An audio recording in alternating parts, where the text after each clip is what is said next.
पहले प्रश्न से अपन शुरुआत करते हैं साथियों। देखिएगा, पहला प्रश्न है कि मनुष्य के शरीर का जो तापमान है वो कितना होता है। मनुष्य के शरीर का जो तापमान होता है वो कितना होता है।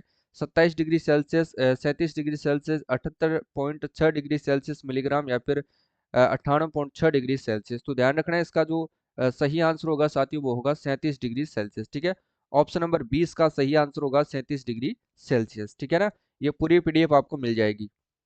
मनुष्य के शरीर का सामान्य तापक्रम होता है। अब देखिए, पहले अपने को सेंटीग्रेड में पूछा था। अब बात करेंगे अपन सेल्सियस की, क्योंकि उसमें 98.6 जो है डिग्री सेल्सियस था, वो सेल्सियस के अंदर नहीं होता है, फ़ारेनहाइट में होता है। तो शरीर का जो सामान्य तापक्रम होता है साथियों यहाँ पर होगा 96.6 डिग्री फ़ारेनहाइट। ठीक है ना, यहाँ पर ध्यान रखना है बस सेंटीग्रेड का और फ़ारेनहाइट का, इतना ही आपको याद रखना है। बाकी कंफ्यूज नहीं होना है, क्योंकि 98.6 डिग्री सेल्सियस वहां पर भी था और यहाँ पर भी है। ठीक है, तो वहां पर इतना था कि फ़ारेनहाइट नहीं था, वहां पर सेल्सियस था। यहाँ पर डिग्री है और फ़ारेनहाइट है, क्योंकि जो शरीर का सामान्य तापक्रम होता है वो फ़ारेनहाइट में नापा जाता है, 98.6 डिग्री फ़ारेनहाइट। ठीक है, इतना आपको ध्यान रखना है। अगला प्रश्न देखो भाई, केल्विन स्केल में साथियों मानव शरीर का सामान्य तापमान कितना होता है।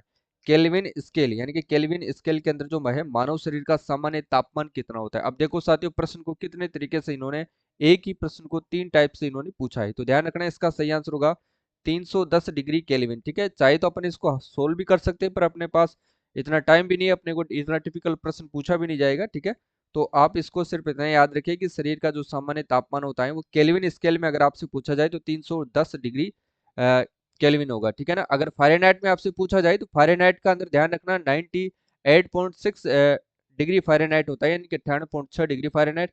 अगर सेल्सियस में आपसे पूछा जाए तो ध्यान रखना साथियों 37 डिग्री सेल्सियस होता है। अगर ऑप्शन में आपसे ये भी आ सकता है 36.9 डिग्री सेल्सियस भी आता है। ठीक है ना, तो दोनों आपको ध्यान रखने हैं। देखो भाई, मानव शरीर के सबसे लंबी कोशिका कौन सी होती है। मानव शरीर के अंदर जो सबसे लंबी कोशिका होती है, ये तो सभी को पता होगा, आप सभी को। देखो भाई, मानव शरीर में जो सबसे लंबी कोशिका होती है वो होती है साथियों आपके तंत्रिका कोशिका। कौन सी होती है साथियों, तंत्रिका कोशिका। सही आंसर होगा ऑप्शन नंबर ए। ये आप लोगों को ध्यान रखना है। देखिएगा, इसकी जो लंबाई होती है साथियों 90 सेंटीमीटर होती है ना। तंत्रिका कोशिका की जो लंबाई होती है ध्यान रख लेना 90 सेंटीमीटर होती है, क्योंकि आने वाले एग्जाम में यहाँ से भी प्रश्न पूछा जा सकता है कि तंत्रिका कोशिका की लंबाई कितनी होती है, तो 90 सेंटीमीटर होती है। इतना आपको ध्यान रखना है। ठीक है, इसके बाद देखिएगा, अ, अगला प्रश्न देखिएगा, रक्तचाप, लार आना, वमन इत्यादि जो अनैच्छिक क्रियाएं मस्तिष्क के किस भाग द्वारा नियंत्रित होती है। अब देखिए, गजब का प्रश्न है, यहाँ से तीन चार प्रश्न आपको बनते हैं। देखिएगा, इसका जो सही आंसर होगा वो तो होगा साथियों मेडुला, मेडुला ऑब्लांगेटा, जिसको अपन पूरा नाम याद रखना है आपको, मेडुला ऑब्लांगेटा। क्या नाम याद रखना है आपको, मेडुला ऑब्लांगेटा। ठीक है, ये ध्यान रखना, इसके आगे ये भी आपको लगा लेना है, ऑब्लांगेटा। ठीक है, मेडुला ऑब्लांगेटा। और ये क्या करता है, रक्तचाप, अपने मुंह से जो लार आती है, और वमन जो इत्यादि अनैच्छिक क्रियाएं होती है, ठीक है, अनैच्छिक क्रियाएं, उन पर ये क्या करता है, नियंत्रित करता है। ये आपको ध्यान रखना है। ठीक है, शरीर की जो भी अनैच्छिक क्रियाएं होती है साथियों, ये उनको नियंत्रित करता है। अपन बात करेंगे शरीर का सबसे बड़ा भाग कौन सा आता है। मस्तिष्क का जो सबसे बड़ा भाग होता है वो होता है साथियों प्रमस्तिष्क होता है। ठीक है ना, मस्तिष्क का सबसे बड़ा भाग जो होता है परमस्तिष्क होता है, और ये अपनी जो स्मरण शक्ति और विचार शक्ति और इच्छा शक्ति का केंद्र होता है। यानी कि अपनी जो याददाश्त होती है ना वो परमस्तिष्क की होती है। ठीक है, हाइपोथैलेमस याद रखना, हाइपोथैलेमस जो होता है ये अपने शरीर के अंदर जो भूख, प्यास, ताप नियंत्रण और प्यार, घृणा आदि जैसा केंद्र होता है, इनका ये केंद्रित करता है। ये आपको ध्यान रखना है। जैसे पसीना आता है, अपने को गुस्सा आता है और खुशी होती है, उसको नियंत्रित करता है कौन, हाइपोथैलेमस। ठीक है, ये आपको ध्यान रखना है। चलो आगे अपन बात करेंगे वैसे इनकी, और डिटेल से क्लास लाऊंगा मैं आपके लिए, अगली जो क्लास होगी वो। आज मैं देखता हूँ आप इस क्लास को कितना प्यार देते हो, कितना शेयर करते हो। ठीक है ना, देखिए, प्रतिवर्ती रिफ्लेक्स क्रियाओं का नियंत्रण किसके द्वारा किया जाता है। प्रतिवर्ती प्रतिवर्ती रिफ्लेक्स क्रियाएं जो है साथियों, प्रतिवर्ती जो क्रियाएं, यहाँ पर प्रतिवर्ती है, ध्यान रख लेना थोड़ा सा, प्रतिवर्ती रिफ्लेक्स क्रियाओं का नियंत्रण किसके द्वारा किया जाता है। तो ध्यान रखना, ये भी सही आंसर होगा साथियों आपका मेरुरज्जु। ये आपको ध्यान रखना है, मेरुरज्जु का भी एक महत्वपूर्ण रोल है साथियों। वो क्या है, देखिए, मेरुरज्जु का जो मुख्य कार्य होता है ना वो होता है कि प्रवृत्ति क्रियाओं का संचालन करता है और संवेदनाओं को जो है मस्तिष्क तक पहुंचाता है साथियों, है ना। यानी कि जो अपने मस्तिष्क को जो भी है, जो भी संवेदनाएं होती है, भावना होती है, दया, करुणा जो भी होती है, वो इनको जो भी संवेदनाएं होती है वो मस्तिष्क के संदेश जो है मस्तिष्क तक ये पहुंचाना होता है, और मस्तिष्क से जो भी संदेश प्राप्त होता है वो अंगों तक ले जाना होता है। ठीक है ना, जैसे आप हाथ से कोई गिलास उठाते हो तो वो संदेश जब तक यहाँ से मेरुरज्जु संदेश नहीं दे सकता, तब तक आप जो है वो काम नहीं कर सकते, ठीक है। जो भी अपन काम करते हैं उसका संदेश जो है मेरुरज्जु से ही आता है, ये आपको ध्यान रखना है, ठीक है। बी वाला सही आंसर होगा। तो संवेदनाओं को मस्तिष्क तक पहुंचाता है और मस्तिष्क से प्राप्त संदेशों को अंगों तक ले जाना इसका कार्य है मेरुरज्जु का। समझ गए होंगे सभी सभी, ठीक है। देखो, प्रतिवर्ती रिफ्लेक्स क्रियाओं का नियंत्रण किसके द्वारा किया जाता है? तो मेरुरज्जु दोबारा रिपीट हो गया है। देखो, न्यूरॉन क्या होते हैं बताओ भाई। न्यूरॉन इंपॉर्टेंट क्वेश्चन है साथियों, ध्यान रख लेना आप लोग। न्यूरॉन क्या होते हैं? न्यूरॉन ध्यान रख लेना, तंत्रिका तंत्र की एक आधारभूत इकाई है। ऑप्शन नंबर डी इसका सही आंसर होगा। न्यूरॉन क्या है? तंत्रिका तंत्र की एक आधारभूत इकाई है, ठीक है। तंत्रिका तंत्र की एक आधारभूत इकाई है। ये भी क्या करता है साथियों, इस कोशिका का जो कार्य होता है ये भी मस्तिष्क का जो सूचना है ना वो आदान प्रदान करना या विश्लेषण करना होता है, ठीक है। तंत्रिका तंत्र जो कि एक आधारभूत इकाई है, न्यूरॉन का कार्य होता है कि मस्तिष्क की जो भी सूचनाएं होती है उनका आदान प्रदान करना यानी कि विश्लेषण करना होता है। जैसे कि व्हाट्सअप, ईमेल, फेसबुक मैसेंजर का कार्य ये काम करता है। इससे देसी टाइप में आप समझिए, ठीक है। देखो भाई, मस्तिष्क का वह भाग जो साथियों स्वैच्छिक क्रियाओं को परिशुद्धि तथा शरीर की सह तथा संतुलन के लिए उत्तरदायी है। मस्तिष्क का वह भाग जो स्वैच्छिक क्रियाओं की परिशुद्धि तथा शरीर की सह तथा संतुलन के लिए उत्तरदायी है। तो वो कौन सा है? तो वो है साथियों आपके अनुमस्तिष्क, ठीक है। ये ध्यान रखना है, ऑप्शन नंबर सी इसका सही आंसर होगा। इसका सही आंसर होगा साथियों क्या? अनुमस्तिष्क, ठीक है ना। अनुमस्तिष्क क्या है? शरीर का जो है संतुलन करता है, पेशियों को गति नियंत्रित करता है, ये आपको ध्यान रखना है। अनुमस्तिष्क क्या करता है? शरीर का संतुलन तथा पेशियों को पेशीय जो गति है साथियों उसको नियंत्रित करता है, ये आपको ध्यान रखना है। मेंडुला का तो आप सभी को पता ही है कि शरीर की अनैच्छिक क्रियाओं को नियंत्रित करता है, जैसे कि लार आना, उल्टी होना, ठीक है, रक्तचाप बढ़ना, घटना जो भी है वो, ठीक है। पर मस्तिष्क आप सभी को पता ही है, स्मरण शक्ति होना, स्मरण शक्ति, इच्छा शक्ति जो भी है, याददाश्त वगैरह को ये मेंटेन करता है, नियंत्रित करता है, ठीक है। ये आपको ध्यान रखना है। चलो, देखिए, निम्न में से कौन जो है मनुष्य मस्तिष्क का सबसे बड़ा भाग है? बताओ, निम्न में से कौन जो है मनुष्य मस्तिष्क का सबसे बड़ा भाग है? अभी अपन ने पिछले प्रश्न में देखा था, तो इसका सबसे बड़ा भाग है साथियों पर मस्तिष्क, ठीक है। आगे वाली जो क्लास होगी उसमें अपन बिल्कुल चित्रों सहित बात करेंगे, डायग्राम के सहित बात करेंगे, 3D डायग्राम के साथ बात करेंगे, ताकि आपका जो है माइंड में अच्छे से साइंस को जो है मैं सेट कर पाऊँ, ठीक है। पर मस्तिष्क, ये आपको ध्यान रखना है। अब देखो, पर मस्तिष्क की अगर मैं बात करूं साथियों, तो परमस्तिष्क आप सभी को पता है एक तो याददाश्त का काम करता है। याददाश्त यानी कि एक तो याददाश्त हो गया, या फिर आप कह सकते हैं साथियों इसको इच्छा शक्ति कह सकते हैं, ठीक है ना। याददाश्त, इसी को अपन साथियों स्मरण शक्ति कहते हैं। स्मरण शक्ति, इसका जो कार्य है वो किसका है? ये जो विभाग समझिए, यानी कि याददाश्त एक विभाग है, इच्छा शक्ति एक विभाग है और स्मरण शक्ति एक विभाग है। इनका जो मंत्री होता है वो परमस्तिष्क होता है, यानी कि परमस्तिष्क के पास 3 विभाग है, याददाश्त, इच्छा शक्ति और स्मरण। इन पर जो नियंत्रित करता है, इन पर जो नियंत्रण करने का काम होता है वो परमस्तिष्क का होता है। और ये कैबिनेट मंत्रालय में सबसे बड़ा जो मंत्रालय है वो किसके पास है? परमस्तिष्क के पास है, ऐसे समझिए आप, ठीक है ना। यानी कि सबसे बड़ा मंत्री कौन है? परमस्तिष्क है। अपने कैबिनेट के अंदर जो है, जो अपना जो सिर होता है उसको आप कैबिनेट माने, और कैबिनेट में सबसे बड़ा मंत्री है यानी कि मुख्यमंत्री है परमस्तिष्क, ठीक है। और इसके पास सबसे ज्यादा विभाग भी होते हैं, सबसे मेन विभाग इसी के पास होते हैं, ठीक है ना। तो याददाश्त, इच्छा शक्ति और स्मरण शक्ति किसके पास है? परमस्तिष्क के पास है, ये ध्यान रखना है।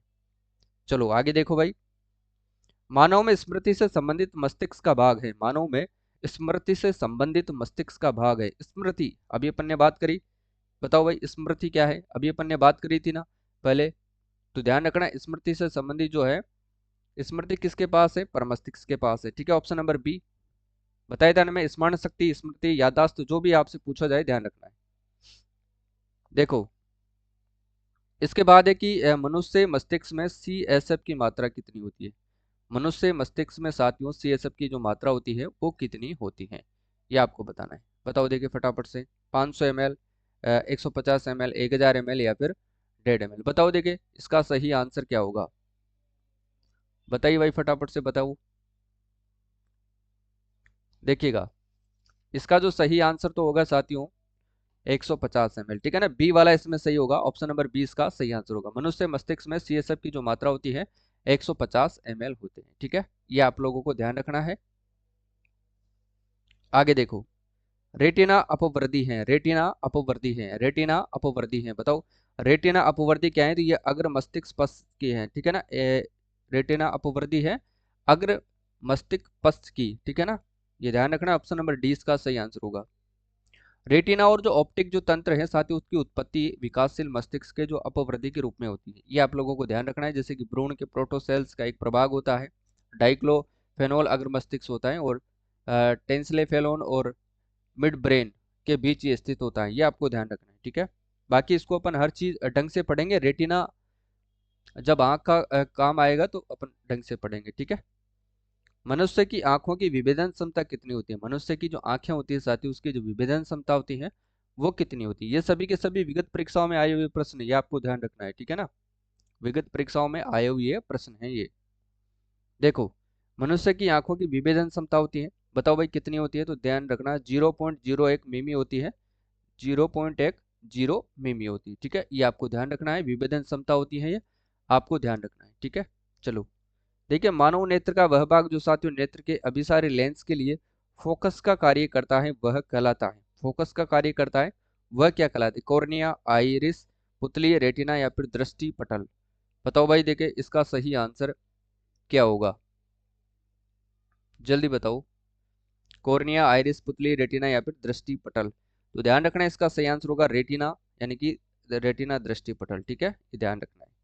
देखिए, मनुष्य नेत्र के किस भाग का प्रत्यारोपण संभव है, मनुष्य नेत्र का वो कौन सा भाग है जिसका प्रत्यारोपण संभव है, प्रत्यारोपण का मतलब दूसरा उसको ट्रांसप्लांट जिसे अपन कहते हैं वो संभव है, बताओ भाई किसके अंदर संभव है, तो ध्यान रखना वो है आपका कॉर्निया, कॉर्निया का अपन ट्रांसप्लांट कर सकते हैं, प्रत्यारोपण अपन कर सकते हैं, ठीक है।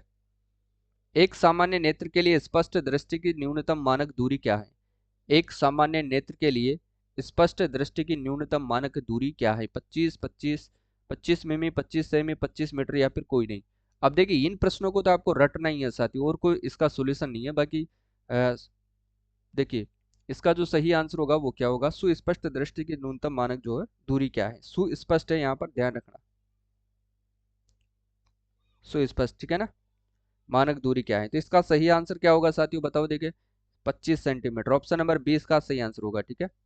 मानव शरीर की सबसे बड़ी ग्रंथि कौन सी है, मानव शरीर की सबसे बड़ी जो ग्रंथि है साथियों वो कौन सी है, ये आपको बताना है फटाफट से। अब देखिए, चूंकि क्लास रिकॉर्डेड है, आदत लाइव वाली पड़ी हुई है, इसलिए थोड़ा सा मैं समय आपसे ले रहा हूँ, बाकी बाद में जो है बताओ, ध्यान रखना। मानव शरीर की सबसे बड़ी ग्रंथि है यकृत, मानव शरीर की सबसे बड़ी ग्रंथि कौन सी है साथियों, वो है आपके सामने यकृत आ जाएगी, ये आप लोगों को ध्यान रखना है, ठीक है ना, इंपॉर्टेंट क्वेश्चन है, याद रखिएगा। देखिए साथियों, बाहरी या फिर आंतरिक ढांचा जो शरीर को सहारा प्रदान करता है क्या कहलाता है, बताओ इसका सही आंसर क्या होगा, बाहरी या आंतरिक ढांचा जो शरीर को सहारा प्रदान करता है वो साथियों क्या कहलाता है, ये प्रश्न इंपॉर्टेंट है, ध्यान रखना, वो कहलाता है साथियों कंकाल तंत्र, जो बाहरी और आंतरिक ढांचा होता है जो शरीर को क्या करता है, सहारा प्रदान करता है, वही तो है ये कंकाल तंत्र, ध्यान रखना, ठीक है। देखिए, टूटी हुई हड्डियों की सही स्थिति किससे ज्ञात होती है, जो टूटी हुई हड्डियां होती हैं उनकी जो सही स्थिति होती है वो किससे ज्ञात होती है, तो टूटी हुई हड्डियां अपन जाते हैं सबसे पहले क्या काम करते हैं, एक्सरा करवाते हैं, ठीक है, तो ऑप्शन नंबर सी इसका सही आंसर होगा। लेजर तो आंखों का काम है, माइक्रोवेव और अल्ट्रासाउंड, अल्ट्रासाउंड तो पेट के अंदर होता है, ये इसका कोई कार्य नहीं है, ठीक है, तो हड्डियों से संबंधित तो एक्सरे ही होता है, ये ध्यान रखना है, ठीक है। देखिए, एक मासिक धर्म चक्र के दौरान सामान्यतः निस्त्र अंडों की संख्या कितनी होती है, बताओ, निस्त्र अंडों की जो संख्या होती है साथी वो कितनी होती है, बताओ, देखिए फटाफट से जल्दी बताओ, सही आंसर क्या होगा, 2 3 2 1 4 कितनी होती है, बताओ, निःसृत अंडों की संख्या कितनी होती है, तो एक होती है, ठीक है ना, ऑप्शन नंबर सी सही आंसर होगा इसका, ठीक है। चलो, देखिए, मनुष्य के शरीर में कुल हड्डियां होती है, मनुष्य के शरीर में कुल हड्डियां कितनी होती है, 53, 106, 221 या फिर 206, बताओ, मनुष्य के शरीर में जो हड्डियां होती है वो कितनी होती हैं, तो ध्यान रखना साथियों 206 हड्डियां होती हैं, ऑप्शन नंबर डी इसका सही आंसर होगा, ठीक है ना। चलो, नवजात शिशु में कितनी हड्डियां होती है, नवजात शिशु जो होता है उसमें कितनी हड्डियां होती हैं, तो उसमें 280 हड्डियां होती है सर, कितनी होती हैं, 280 होती हैं, ऑप्शन नंबर सी इसका सही आंसर होगा, ये आपको ध्यान रखना है, ठीक है। देखो, वयस्क मनुष्य के ऊपरी जबड़े में उपस्थित चवर्णक दांतों की संख्या होती है? वयस्क मनुष्य के ऊपरी जबड़े में उपस्थित चवर्णक दांतों की संख्या होती है। अब दांतों के बारे में भी अपन संपूर्ण चर्चा करेंगे, एक एक टॉपिक वाइज अपन करेंगे। आज अपनी पहली क्लास है, डेमो है, इसलिए थोड़ा मिक्स क्वेश्चन है। बाकी अपन जैसे पाचन तंत्र पर अलग चर्चा करेंगे, दांतों पर अलग चर्चा करेंगे, श्वसन तंत्र पर अलग चर्चा करेंगे। टाइप्स अपना जो है साथियों वो अलग अलग रहेगा, ठीक है ना। तो ऊपरी जबड़े में जो है उपस्थित चवर्णक धातु की संख्या होती है कितनी? 6 होती है, ठीक है। ऑप्शन नंबर सी सही आंसर होगा। निम्नलिखित में से कौन मानव शरीर के एक अवशेषी अंग है? बताओ, अवशेषी अंग है। अवशेष ई नहीं है यहाँ पर, अवशेषी है साथियों, है ना। अवशेषी है ना। अवशेषी अंग कौन सा है? बताओ, देखिए अवशेषी अंग कौन सा है। तो देखिएगा वो अंग होगा आपके अक्लदाढ़, ठीक है ना। मानव शरीर का एक अवशेषी अंग है, वो है अक्लदाढ़। ये ध्यान रखना है आपको। इसके बाद देखो भाई, लार निम्नलिखित में से किसके पाचन में सहयोग करती है? जो लार होती है निम्नलिखित में से किस के पाचन में जो है वो सहयोग करती है? स्टार्च, प्रोटीन, रेसे या फिर वसा? इंपॉर्टेंट क्वेश्चन है, ध्यान रख लेना साथियों। जबरदस्त प्रश्न है ये। प्रश्न जो है एग्जाम में हर बार पूछा गया है और आगे भी जो है वो पूछा जाएगा, ठीक है ना। तो ये ध्यान रखना है किसके पाचन में सहयोग करती है? ये स्टार्च के पाचन में जो है वो सहयोग करती है, ठीक है। लार, लार का काम होता है ये, ठीक है। चलो, निम्न में से कौन सा एंजाइम साथियों अग्नाशय द्वारा स्रावित नहीं होता है? निम्न में से कौन सा एंजाइम अग्नाशय द्वारा स्रावित नहीं होता है? या एमिलेज, ट्रिप्सिन, रेनिन या फिर लाइपेज? तो देखिएगा साथियों, इसका जो सही आंसर होगा, बताओ देखिए इसका सही कौन सा आंसर होगा। एंजाइम जो है इसके द्वारा जो है वो स्रावित नहीं होता है। बताओ देखिए, एमिलेज, ट्रिप्सिन, रेनिन या फिर लाइपेज? आप कमेंट कर दिया करो। क्लास क्या है, थोड़ी ऑफलाइन है, तो जो भी आपको आता है प्रश्न उसका कमेंट आपको कमेंट बॉक्स में जरूर करना है, ठीक है ना। तो सी वाला होगा रेनिन। अब देखिए इनमें से आपने कितने प्रश्न जो है वो सही किए, वो भी आपको कमेंट में जरूर आपको बताना है। बताओ, भोजन प्राय किस समय पचता है? बताओ, भोजन जो है वो किस में पचता है? भोजन पचाने का कार्य किसका होता है? बताओ देखिए, भोजन प्राय किस में पचता है? तो छोटी आंत के अंदर जो है भोजन साथी वो सॉरी छोटी आंत में पचता है, ठीक है ना। ये ध्यान रख लेना। भोजन किस में पचता है साथियों? छोटी आंत के अंदर ही पचता है। आहार नाल के किस भाग में भोजन का अधिकतम अवशोषण होता है? आहार नाल के किस भाग में साथियों भोजन का अधिकतम अवशोषण होता है? आमाशय, छोटी आंत, बड़ी आंत या फिर मलाशय? तो अधिकतम जो अवशोषण है वो छोटी आंत ही करती है। अपने जो भी प्रोटीन, न्यूट्रिएंट्स जो भी होते हैं वो सभी के सभी कौन करती है? तो छोटी आंत ही कर पाती है, ठीक है। इसके बाद देखिए, एक स्वस्थ वयस्क मनुष्य द्वारा प्रतिदिन औसतन कितना यूरिया उत्सर्जित किया जाता है? यानी कि एक स्वस्थ जो वयस्क मनुष्य है यानी कि आदमी है, उसके द्वारा प्रतिदिन औसतन कितना जो है यूरिया उत्सर्जित यानी कि त्यागा जाता है? 10-15 मिलीग्राम या फिर साथ ही 150 से 200 मिलीग्राम या फिर 2 से 2.5 मिलीग्राम? बताओ कितना? बताओ देखिए, या 25 से 30 ग्राम? तो ध्यान रखना 25 से 30 ग्राम यूरिया ही जो है ये करता है, ठीक है, उत्सर्जित करता है, ये आपको ध्यान रखना है। और ये क्लास आपको कहाँ पर मिलेगी? अगर आप इसको मोबाइल एप्लीकेशन में साथियों आप फ्री देखना चाहते हैं बिना किसी नेट के डाउनलोड करके, ठीक है। अगर आपके नेट की समस्या रहती है, बार बार आप यूट्यूब नहीं देख सकते हैं, या फिर क्लास से आपको बाद में ढूंढने में भी समस्या रहेगी, तो ऐप पर जाइए। ऐप है कुमाऊं जीएस के नाम से, प्ले स्टोर से आप सर्च करेंगे। वहाँ पर आप जैसे ही साथियों फ्री कोर्स में क्लिक करेंगे, फ्री कोर्स में जैसे ही आप क्लिक करेंगे वहाँ पर आपको साइंस कोर्स लिखा हुआ आ जाएगा, ठीक है ना। ये ध्यान रखना, साइंस कोर्स वहाँ पर आपको वीडियो के साथ में आपको पीडीएफ भी मिल जाएगी, तो वहाँ से आप पीडीएफ और वीडियो दोनों पढ़ सकते हैं। और करंट अफेयर्स वाला कोर्स जिन्होंने नहीं लिया है वो ले लेना, 2024 वाला नया लॉन्च हो चुका है। उसके लिए रामबाण होगा, 30 टेस्ट आपको बिल्कुल फ्री मिल रहे हैं, राजस्थान जीके के भी, करंट के तो मिलेंगे ही, ठीक है। निम्नलिखित में से कौन सा अंग साथियों पाचक रस नहीं बनाता है? कौन सा अंग है जो वो पाचक रस नहीं बनाता है? मूत्राशय, आमाशय, यकृत या फिर अग्नाशय? तो ध्यान रखना, मूत्राशय जो है साथियों ये पाचक रस नहीं बनाता है, जबकि आमाशय, यकृत और अग्नाशय ये तीनों के तीनों जो है साथियों अंग जो है ये पाचक रस बनाते हैं, ये आपको ध्यान रखना है, ठीक है ना। पाचक रस बनाते हैं, इंपॉर्टेंट है साथियों, आपको ध्यान रखना है, ठीक है। अग्नाशय, यकृत और आमाशय तीनों की तीनों पाचक रस बनाती है, जबकि मूत्राशय नहीं बनाता है, ठीक है। नेक्स्ट क्वेश्चन है वो देखिएगा, दूध प्रोटीन के पाचन के लिए दिए गए एंजाइमों में कौन सा जिम्मेदार है? यानी कि दूध के अंदर जो प्रोटीन पाया जाता है उसके पाचन के लिए कौन सा एंजाइम जो है साथियों जिम्मेदार है? रेनिन, पेप्सिन, ट्रिप्सिन या एरेप्सिन? ठीक है, तो इसका सही आंसर होगा रेनिन। जो एंजाइम है साथियों ये दूध के प्रोटीन को पचाने के लिए जिम्मेदार होता है, सहायक होता है, ठीक है। ये आप लोगों को ध्यान रखना है। आगे देखो, निम्न में से कौन से परिवर्तन में साथियों एंजाइम ट्रिप्सिन उत्प्रेरक का कार्य करता है? कौन सा निम्न में से कौन से परिवर्तन में साथियों कौन से परिवर्तन में एंजाइम ट्रिप्सिन जो है उत्प्रेरक का कार्य करता है? किस परिवर्तन में एंजाइम ट्रिप्सिन जो है उत्प्रेरक का कार्य करता है? बताओ भाई। प्रोटीन को पेप्टोन बनाने में, या प्रोटीन को पेप्टाइड में, प्रोटीन का एमिनो अम्ल में, या फिर स्टार्च को ग्लूकोज में? तो ध्यान रखना, ये जो एंजाइम है साथियों ये प्रोटीन को अमीनो अम्लों में क्या करता है? परिवर्तन करता है। कौन सा? ट्रिप्सिन उत्प्रेरक का ये कार्य करके प्रोटीन को अमीनो अम्लों में बदलता है। ठीक है। अगला प्रश्न देखो भाई, अग्नाशयी रस में कौन सा एंजाइम होता है? यानी कि अग्नाशयी जो रस होता है साथियों उसमें ये कौन सा एंजाइम होता है जो एम्लिसफाइड यानी कि वसा को तोड़ता है? ठीक है ना। एम्लिसफाइड जो होता है साथियों इसको वसा में तोड़ता है, तो वो कौन सा एंजाइम होता है अग्नाशय रस के अंतर्गत? बताओ। तो ध्यान रखना, लाइपेज, पेप्सिन, ट्रिप्सिन या फिर अमाइलेज। बताओ भाई इसका सही आंसर क्या होगा? तो लाइपेज एंजाइम होता है जो अग्नाशय रस के अंदर जो एंजाइम होता है साथियों वो एम्लिसफाइड को वसा को तोड़ता है। ठीक है, ये ध्यान रखना है। आगे देखो, आमाशय का जो है साथियों प्रोटीन लई एंजाइम है। प्रोटीन लई एंजाइम कौन सा है? आमाशय का प्रोटीन लई एंजाइम कौन सा है? पेप्सिन, पित्त, लैक्टोस या फिर एमाइलेज? बताओ भाई। तो ध्यान रखना साथियों इसका सही आंसर होगा पेप्सिन। ठीक है ना, ऑप्शन नंबर ए इसका सही आंसर होगा। ठीक है, प्रोटीन लई एंजाइम होता है आमाशय का। नेक्स्ट देखो भाई, लैक्टोस बना होता है। बताओ भाई लैक्टोस किससे बनता है? इंपॉर्टेंट क्वेश्चन है, एग्जाम में 100% इसको पूछा जाता है, ध्यान रखना। लैक्टोस जो एंजाइम है साथियों वो बना होता है, तो ध्यान रखना ये बना होता है साथियों, एक तो ग्लूकोज से प्लस गैलेक्टोज, इन दोनों को मिलाकर के जो है लैक्टोज एंजाइम बनता है। ये इंपॉर्टेंट क्वेश्चन है, आपको ध्यान रखना है। ठीक है, चलो। आहार नली का सबसे लंबा भाग कौन सा है? आहार नली का सबसे लंबा भाग, तो ध्यान रखना साथियों आहार नली का जो सबसे लंबा भाग होता है वो होता है सुदात्र।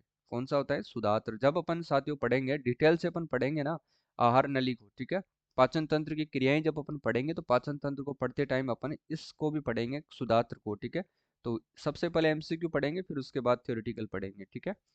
मानव शरीर में साथियों ग्लूकोज जो है इस रूप में संग्रहित होता है, तो बताओ भाई मानव शरीर में ग्लूकोज जो है किस के रूप में जो है संग्रहित होता है? किस रूप में संग्रहित होता है ये ध्यान रखना, स्टार्च, ग्लाइकोजन या फिर फ्रुक्टोज या फिर माल्टोज? तो बताओ भाई। तो ध्यान रखना मानव शरीर में जो ग्लूकोज होता है ना साथियों वो ग्लाइकोजन के रूप में संग्रहित होता है। किसके रूप में होता है? ग्लाइकोजन के रूप में। ये प्रश्न बहुत बार एग्जाम में पूछा जाता है, ध्यान रखना है इसको। ठीक है, आगे देखो भाई, किसके श्रावण से साथियों एंजाइम होते हैं? बताओ। किसके श्रावण में जो है एंजाइम होते हैं? किसके श्रावण में एंजाइम होते हैं? एंजाइम ध्यान रख लेना साथियों लार ग्रंथियों के अंदर होते हैं। लार ग्रंथियों में जो है दो प्रकार के एंजाइम पाए जाते हैं। ठीक है ना, ये ध्यान रखना है। ठीक है, और लार के अंदर साथियों 99% तो जल होता है और 1% इसमें एंजाइम होते हैं। ठीक है, ये ध्यान रखना है। और जो है खाने का जो सबसे पहला जो पाचन होता है वो लार के माध्यम से होता है, मुख में होता है, क्योंकि लार के माध्यम से भोजन को जो है वो मथा जाता है। ठीक है, ये ध्यान रखना। जब डिटेल से पढ़ेंगे अपन, जब साइंस को डिटेल से पढ़ेंगे सारी चीजें अपन एक एक करके अच्छे से पढ़ेंगे। ठीक है, निम्नलिखित में से कौन सा एंजाइम साथियों लार में उपस्थित होता है? निम्नलिखित में से कौन सा एंजाइम लार में उपस्थित होता है? बताओ। तो टाइलिन होता है, ध्यान रख लेना आप लोग, टाइलिन। ऑप्शन नंबर डी इसका सही आंसर होगा। ऑप्शन नंबर डी जो है लार के अंदर उपस्थित एंजाइम होता है टाइलिन। ठीक है, ये ध्यान रखना है। देखिए मानव के उत्सर्जन तंत्र में शामिल नहीं है। मानव के उत्सर्जन तंत्र में शामिल नहीं है वृक्क युग्म, नेत्र युग्म, मूत्रवाहिनी युग्म या फिर अम, मुद्रा राशि नहीं है साथियों यहाँ पर। ठीक है, ये गलत है, यहाँ पर मुद्रा राशि नहीं है, इसको नहीं याद रखना है। ठीक है, तो इसका सही आंसर होगा साथियों नेत्र युग्म इसमें शामिल नहीं होता है। ठीक है ना। अगला देखो भाई, देखिए वृक्क की संरचनात्मक तथा क्रियात्मक इकाई कौन सी है? वृक्क की जो है संरचनात्मक तथा जो है क्रियात्मक इकाई कौन सी है? मूत्र नलिका, वृक्क नलिका, मूत्राशय या फिर मूत्र जनन नलिका होती है? बताओ भाई इसका सही आंसर होगा वृक्क की संरचनात्मक जो तथा क्रियात्मक इकाई है वो होती है साथियों वृक्क नलिका। ठीक है ना, वृक्क नलिका। ठीक है ना, ये ध्यान रखना है। वृक्क नलिका के अंतिम भाग में जल का पुनरावशोषण किस हार्मोन के नियमन से होता है? वृक्क नलिका के अंतिम भाग में जल का पुनरावशोषण किस हार्मोन के नियमन से होता है? बताओ। ऑक्सीटोसिन या फिर एंजियोटेंसिन, रेनिन या फिर वेसोप्रेसिन? बताओ इसका सही आंसर होगा साथियों वेसोप्रेसिन के माध्यम से जो है इसमें हार्मोन का पुनरावशोषण होता है। ठीक है, देखिए उत्सर्जी पदार्थों के आधार पर मानव प्रजाति है। उत्सर्जी पदार्थों के आधार पर जो है मानव प्रजाति है, तो ये ध्यान रखना साथियों एक यूरिया उत्सर्जी प्रजाति है, यूरिया का उत्सर्जन करती हैं, ध्यान रख लेना आप लोग, ठीक है। आगे देखो भाई, मूत्र का पीला रंग किसकी मौजूदगी के कारण होता है? मूत्र का साथियों जो पीला रंग होता है वो किसकी मौजूदगी के कारण होता है? तो देखिएगा, मूत्र का जो पीला रंग होता है साथियों वो किसकी यूरोक्रोम जो होता है, यूरोक्रोम की मौजूदगी के कारण होता है। ऑप्शन नंबर डी इसका सही आंसर होगा, ठीक है, ध्यान रखना आप लोग। देखिए, नेफ्रॉन का संबंधित निम्न में से किससे है? नेफ्रॉन का संबंध जो है साथियों निम्न में से किससे है? नेफ्रॉन, नेफ्रॉन बहुत बार एग्जाम में पूछा गया है, तो ध्यान रखना साथियों, वृक्क से संबंधित है, ठीक है ना, वृक्क से संबंधित है नेफ्रॉन। निम्नलिखित में से कौन मानव शरीर में न्यूरॉन का हिस्सा नहीं है? न्यूरॉन का हिस्सा नहीं है, सेल बॉडी साइटन या डेंड्राइट, एंजान, एक्सोन या फिर बोमन कैप्सूल। तो ध्यान रखना है, इसका सही आंसर होगा बोमन कैप्सूल, ठीक है, क्या है? बोमन कैप्सूल, ये ध्यान रखना है, ठीक है। शरीर में अम्ल व क्षार का संतुलन बनाता है, शरीर में अम्ल व क्षार का संतुलन किससे बनता है बताओ? यकृत द्वारा, गुर्दे के द्वारा, या फिर पाचक ग्रंथि के द्वारा, या तिल्ली के द्वारा? तो अम्ल और क्षार का संतुलन बनता है गुर्दे के द्वारा, ठीक है, ये ध्यान रखना है। ऑप्शन नंबर 20 का सही आंसर हो जाएगा। आगे देखो भाई, देखो, मनुष्य में जैविक घड़ी कहलाती है। जैविक घड़ी यानी कि मनुष्य में जिस प्रकार अपन रात में सोते टाइम सोच करके सोते हैं कि मुझे सुबह 5 बजे जगना है, तो जैविक घड़ी यही काम करती है कि अपने को ठीक 5 बजे वो जो है जगा देती है, ठीक है, अपनी आँख ऑटोमेटिक खुल जाती है, उससे कहते हैं अपन जैविक घड़ी। इसे ही अपन कहते हैं साथियों तीसरी आँख भी कहते हैं मनुष्य की, तो ये भी ध्यान रखना है। तो इसका सही आंसर होगा पिनियल वले, ऑप्शन नंबर ए इसका सही आंसर है, ठीक है। निम्नलिखित में से कौन सा हार्मोन अग्नाशय के द्वारा स्रावित नहीं किया जाता है? बताओ भाई, कौन सा हार्मोन है जो अग्नाशय के द्वारा स्रावित नहीं किया जाता है? तो ध्यान रखना, वो हार्मोन है रिलैक्सिन। ऑप्शन नंबर इसका सही आंसर होगा, है ना, ऑप्शन नंबर सी रिलैक्सिन इसका सही आंसर होगा। देखिए, किसको अक्रियाशील तीसरे नेत्र कहते हैं? बताओ, किसको जो है अक्रियाशील तीसरा जो नेत्र है वो कहते हैं? अभी मैंने बात करी थी पीयूष पिनियल ग्रंथि की, ठीक है, ऑप्शन नंबर इसका सही आंसर होगा पिनियल काई, ठीक है। चलो भाई, नर के लक्षण देने वाला हार्मोन है, नर के लक्षण देने वाला हार्मोन कौन सा है? तो वो कौन सा है साथियों हार्मोन? बताओ भाई, नर के लक्षण देने वाला हार्मोन है एंड्रोजन हार्मोन, जो है वो नर के लक्षण देता है। ऑप्शन नंबर सी इसका सही आंसर होगा। निम्न में से साथियों आयोडीन मुक्त हार्मोन है, निम्नलिखित में से आयोडीन मुक्त हार्मोन कौन सा है? आयोडीन मुक्त हार्मोन की बात करते हैं तो वो है थायरोक्सिन। ऑप्शन नंबर डी सही आंसर होगा, ठीक है, ये आयोडीन युक्त हार्मोन है, थायरोक्सिन हार्मोन, ठीक है। चलो आगे देखते हैं अब, निम्न में से कौन सी मानव शरीर के एक अंतःस्रावी ग्रंथि नहीं है? अंतःस्रावी ग्रंथि नहीं है मानव शरीर के, बताओ? पीयूष ग्रंथि, लार ग्रंथि, थायराइड ग्रंथि या फिर अधिवृक्क ग्रंथि? तो लार ग्रंथि एक अंतःस्रावी ग्रंथि नहीं है साथियों, ऑप्शन नंबर 20 का सही आंसर होगा, ठीक है। चलो, ठीक है, बेमेल जोड़ी का आपको चयन करना है। बेमेल जोड़ी एस्ट्रोजन अंडाशय, एड्रिनलिन पीयूष ग्रंथि, थायरोक्सिन थायराइड ग्रंथि, टेस्टोस्टेरोन यानी वृषण। टेस्टोस्टेरोन किस में पाए जाते हैं? वृषण में। थायरोक्सिन थायराइड ग्रंथि में, एड्रिनलिन पीयूष ग्रंथि में, या फिर एस्ट्रोजन अंडाशय में? तो इसका सही आंसर होगा बी वाला, क्योंकि साथियों एड्रिनलिन जो हार्मोन है ये पीयूष ग्रंथि में नहीं पाए जाते हैं, ध्यान रख लेना, बी वाला इसमें सही होगा। कौन सा हार्मोन प्रसवता में सहायक है? कौन सा हार्मोन साथियों प्रसवता में सहायक है? इंसुलिन, एडिनेलिन, मेलेटोनिन या फिर प्रोजेस्ट्रॉन? तो ध्यान रखना है, इसमें जो सही आंसर होगा वो होगा प्रोजेस्ट्रॉन, जो है प्रसवताओं में सहायक होता है, ठीक है।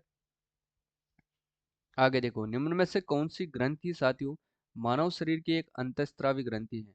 निम्न में से कौन सी ग्रंथि मानव शरीर की एक अंतःस्रावी ग्रंथि है? पीयूष ग्रंथि, लार ग्रंथि, या फिर यकृत, या फिर लेक्राइमल? तो ध्यान रखना, पीयूष जो ग्रंथि है साथियों ये किस में सहायक होती है? ये एक अंतःस्रावी ग्रंथि है, ध्यान रख लेना, ठीक है। ठीक है, एस्ट्रोजन किसके द्वारा उत्पादित होता है? एस्ट्रोजन जो है किसके द्वारा उत्पादित होता है? अंड, पुटिका, कार्पस लूटियम या फिर गर्भाशय? तो पुटिका के द्वारा उत्पादित होती है, ध्यान रखना। एस्ट्रोजन किसके द्वारा उत्पादित होता है? पुटिका के द्वारा उत्पादित होता है। सभी के सभी प्रश्न साथियों विगत परीक्षाओं में पूछे गए हैं, ये आप लोगों को विशेष तौर से ध्यान में रखना है, ठीक है। किस हार्मोन के स्रावित होने से साथियों हृदय की गति बढ़ जाती है तथा उत्तेजना का अनुभव होता है? किस हार्मोन के स्रावित होने से हृदय की गति बढ़ जाती है तथा उत्तेजना का अनुभव होता है? तो ध्यान रखना साथियों, वो कौन सा हार्मोन है? तो वो हार्मोन है साथियों एडिनलिन, ठीक है ना, एडिनलिन, ये ध्यान, एड्रिनलिन हार्मोन होता है, ठीक है, एड्रिनलिन हार्मोन होता है, ये ध्यान रखना है, एड्रिनलिन हार्मोन होता है, ये आपको ध्यान रखना है, ठीक है। हार्मोन उत्पादन से संबंधित एक फलन है, हार्मोन उत्पादन से संबंधित एक फलन है वो कौन सा है? देखिएगा पॉन्स, मज्जा, समुद्री घोड़ा या फिर हाइपोथैलेमस। तो ध्यान रखना है, इसका सही आंसर होगा ऑप्शन नंबर डी, यानी कि हाइपोथैलेमस। ठीक है, क्लास साथियों बिल्कुल 15 या 20 मिनट की रहने वाली, ज्यादा नहीं है, 30 प्रश्नों के ऊपर चर्चा करेंगे। ठीक है, चलो। रुधिर में उपस्थित प्रतिस्कंदक जो कि प्रोथ्रोम्बिन में जो है सक्रियण को रोकता है। देखिएगा रुधिर में उपस्थित प्रतिस्कंदक जो कि साथियों प्रोथ्रोम्बिन में सक्रियण को रोकता है, वो कौन रोकता है? तो ध्यान रखना साथियों, इसमें जो रोकने वाला वो है हिपेरिन। कौन रोकता है साथियों? हिपेरिन इसमें रोकता है। ठीक है, ये ध्यान रखना है। देखिएगा श्वेताणु जिसमें साथियों सेम के बीज की आकृति का बड़ा केंद्र होता है, यानी कि सेम के बीज की जैसी आकृति का एक बड़ा केंद्र होता है जो कि भक्षणकारी होते हैं, वह क्या होते हैं? तो देखिएगा साथियों, इसका सही आंसर होगा एक केंद्रकाणु, यानी कि मोनोसाइट होते हैं। किसके बराबर होते हैं ये?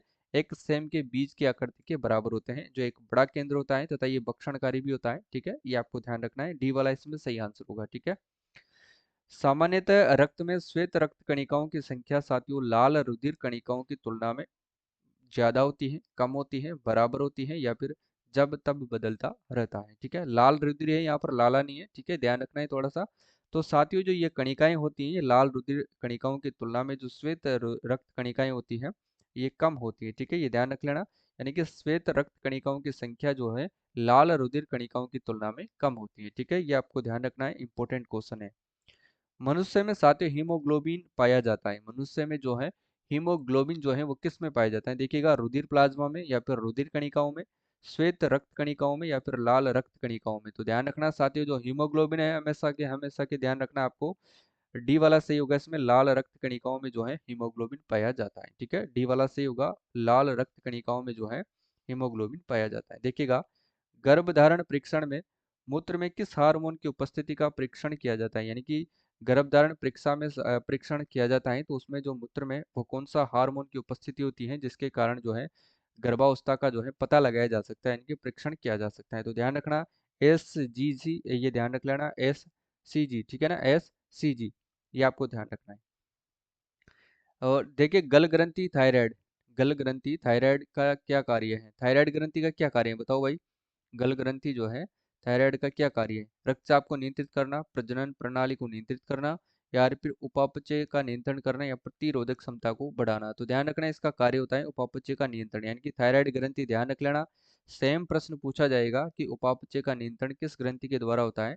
तो थायराइड, पीनियल, आपको कोई भी ग्रंथि आपको दे देगा। ठीक है, तो ध्यान रखना उपापचय का नियंत्रण करना ही थायराइड ग्रंथि का कार्य होता है। ठीक है, देखिए आयोडीन युक्त हार्मोन यानी कि थायरोक्सिन है, आयोडीन युक्त हार्मोन थायरोक्सिन है, एक शर्करा, एक अमीनो अम्ल, या फिर एक एक्स्टर, या फिर एक पेप्टाइड? तो ध्यान रखना साथियों, एक अमीनो अम्ल है। आयोडीन युक्त हार्मोन जो कि एक थायरोक्सिन है, और ये क्या है? एक अमीनो अम्ल है। ठीक है, एक अमीनो अम्ल है, बी वाला सही होगा इसमें। आगे देखो भाई, अगला प्रश्न क्या होगा?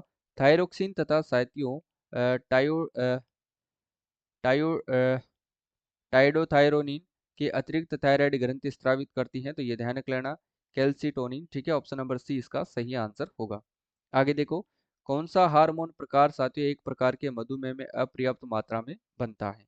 तो कौन कौन से देखिएगा हार्मोन जो है एक प्रकार के मधुमेह में अपर्याप्त मात्रा में बनते हैं, यानी कि जो डायबिटीज का रोगी होता है उसमें कौन से हार्मोन बनते हैं? तो देखिएगा मधुमेह के अंदर एक तो बनता है ग्लूकेगोन, या फिर ग्लूकागोन भी इसको कह सकते हैं, या फिर आप इंसुलिन। ठीक है, दोनों इसमें से होंगे, एक और दो, ऑप्शन नंबर सी इसका सही आंसर होगा। तो मधुमेह में अपर्याप्त मात्रा में बनने वाले हार्मोन है ग्लूकेगोन और इंसुलिन। ठीक है, दोनों हार्मोन आपको ध्यान रखना है। आगे देखिएगा, मानव शरीर की सबसे बड़ी मिश्रित ग्रंथि कौन सी है? मानव शरीर की सबसे बड़ी मिश्रित ग्रंथि कौन सी है? तो ध्यान रखना साथियों, मानव शरीर की जो सबसे बड़ी मिश्रित ग्रंथि है वो कौन सी है? तो ध्यान रखना, इसका सही आंसर क्या होगा बताओ भाई? देखिए फटाफट से, तो या वो होगी साथियों अग्नाशय। ठीक है, ऑप्शन नंबर सी इसका सही आंसर होगा अग्नाशय। ठीक है, ये ध्यान रखना है। आगे देखो भाई, मानव शरीर में इंसुलिन का संश्लेषण कहाँ पर होता है? मानव शरीर में जो है साथियों इंसुलिन का जो है संश्लेषण कहाँ पर होता है, ये आपको फटाफट से बताना है। तो देखिएगा इंसुलिन का जो संश्लेषण है साथियों ये भी कहाँ पर होता है? अग्नाशय के अंदर होता है। ठीक है, कहाँ पर होता है साथियों? ये अग्नाशय के अंदर होता है। इंपॉर्टेंट क्वेश्चन है, याद रखिएगा। ठीक है, क्योंकि इसी प्रकार से घुमा फिरा के प्रश्न आपको यही पूछे जाते हैं, इससे ज्यादा नहीं पूछते हैं। शरीर में किस हार्मोन की कमी से मधुमेह होता है? अब बताओ, वही प्रश्न आ गया वापस से, शरीर में किस हार्मोन की कमी से मधुमेह होता है? तो इंसुलिन अपन ने पढ़ा था। ठीक है, ग्लूकागोन और इंसुलिन इन मात्राओं का अपर्याप्त मात्राओं में ये जो मधुमेह के अंदर पाया जाता है। ठीक है।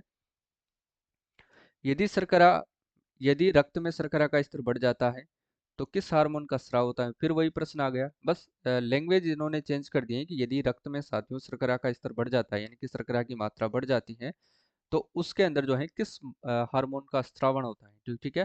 तो वो कौन सा हार्मोन है? इंसुलिन हार्मोन है। ठीक है। तो सी वाला सही होगा इसमें। यानी कि अपना जो ब्लड होता है साथियों, उसमें शक्कर की मात्रा यानी कि शर्करा की मात्रा, ग्लूकोज की मात्रा बढ़ जाने के कारण डायबिटीज होता है। तो उसका जो है वो किस हार्मोन का स्रावण करता है? तो वो इंसुलिन का स्रावण करता है। ठीक है। जब डायबिटीज ज़्यादा ही बढ़ जाती है तो फिर लोगों को साथियों इंसुलिन के इंजेक्शन भी लेने पड़ते हैं, तब जा करके वो कंट्रोल होता है। ठीक है। देखो, संपूर्ण रुधिर है। संपूर्ण रुधिर क्या है? तो ध्यान रखना साथियों, संपूर्ण रुधिर सीरम व कणिकाएं हैं, या फिर सीरम व प्लेटलेट्स हैं, या फिर प्लाज्मा व कणिकाएं हैं, या प्लाज्मा व प्लेटलेट्स हैं। तो इसका सही आंसर क्या होगा? प्लाज्मा व कणिकाएं। ऑप्शन नंबर सी सही होगा, प्लाज्मा व कणिकाएं। ठीक है ना, ये ध्यान रखना है आपको। देखिए, एक मधुमेह रोगी में किसके द्वारा शर्करा की जांच की जा सकती है? बताओ भाई। एक मधुमेह जब यानी कि कोई भी डायबिटीज रोगी होता है, आप सभी जानते होंगे, आपके आसपास रहते भी होंगे, कि शर्करा की जांच जो है वो किसके द्वारा की जाती है? तो ध्यान रखना, इसमें जो शर्करा की जांच की जाती है बेनेडिक्ट टेस्ट के द्वारा की जाती है ना। डी वाला से होगा, बेनेडिक्ट टेस्ट के द्वारा। ठीक है ना, ऑप्शन नंबर डी सही आंसर है। पीनियल ग्रंथि कहाँ पर स्थित होती है? पीनियल ग्रंथि आप सभी को पता होना चाहिए। पीनियल ग्रंथि गुर्दे में नहीं होती है, यकृत में भी नहीं होती, गर्भाशय में तो होती ही नहीं है। तो ये केवल और केवल मस्तिष्क में होती है। ऑप्शन नंबर सी सही आंसर होगा। ठीक है, पीनियल ग्रंथि मस्तिष्क में होती है। एड्रिनल ग्रंथि के लिए सत्य कथन आपको बताना है। तो देखिएगा, एड्रिनल ग्रंथि के लिए जो सत्य कथन है साथियों, इसको अपन कहते हैं 4S ग्रंथि कहते हैं। ठीक है ना, ऑप्शन नंबर ए सही आंसर होगा, 4S ग्रंथि। ठीक है, ये आपको ध्यान रखना है। आगे देखो भाई, नेक्स्ट क्वेश्चन क्या होगा। देखिएगा साथियों, निम्नलिखित में से किस एंजाइम को आणविक कैंची कहा जाता है? एंजाइम नहीं है यहाँ पर, एंजाइम है। ध्यान रखना साथियों, किस एंजाइम को आणविक कैंची कहा जाता है? तो आणविक कैंची साथियों किस एंजाइम को कहते हैं? बताओ। देखें, यानी कि इसको कहते हैं रेस्ट्रिक्शन एंडोन्यूक्लियेज को कहते हैं। ठीक है ना, रेस्ट्रिक्शन एंडोन्यूक्लियेज को जो है आणविक कैंची कहा जाता है। रेस्ट्रिक्शन एंडोन्यूक्लियेज को आणविक कैंची कहा जाता है। ठीक है। देखिए, आंत्र उपकला में श्लेष्मा स्रावित करने वाली कोशिकाएं कौन सी है? आंत्र उपकला में श्लेष्मा स्रावित करने वाली कोशिकाएं कौन सी हैं? तो ध्यान रखना, वो कोशिकाएं कौन सी हैं? गोबलेट कोशिकाएं हैं। ऑप्शन नंबर डी इसका सही आंसर होगा। ठीक है ना, चलो आगे देखो भाई। नेक्स्ट क्या होगा? ह्यूमन इंसुलिन क्या है? ह्यूमन इंसुलिन है। ह्यूमन इंसुलिन क्या होगा?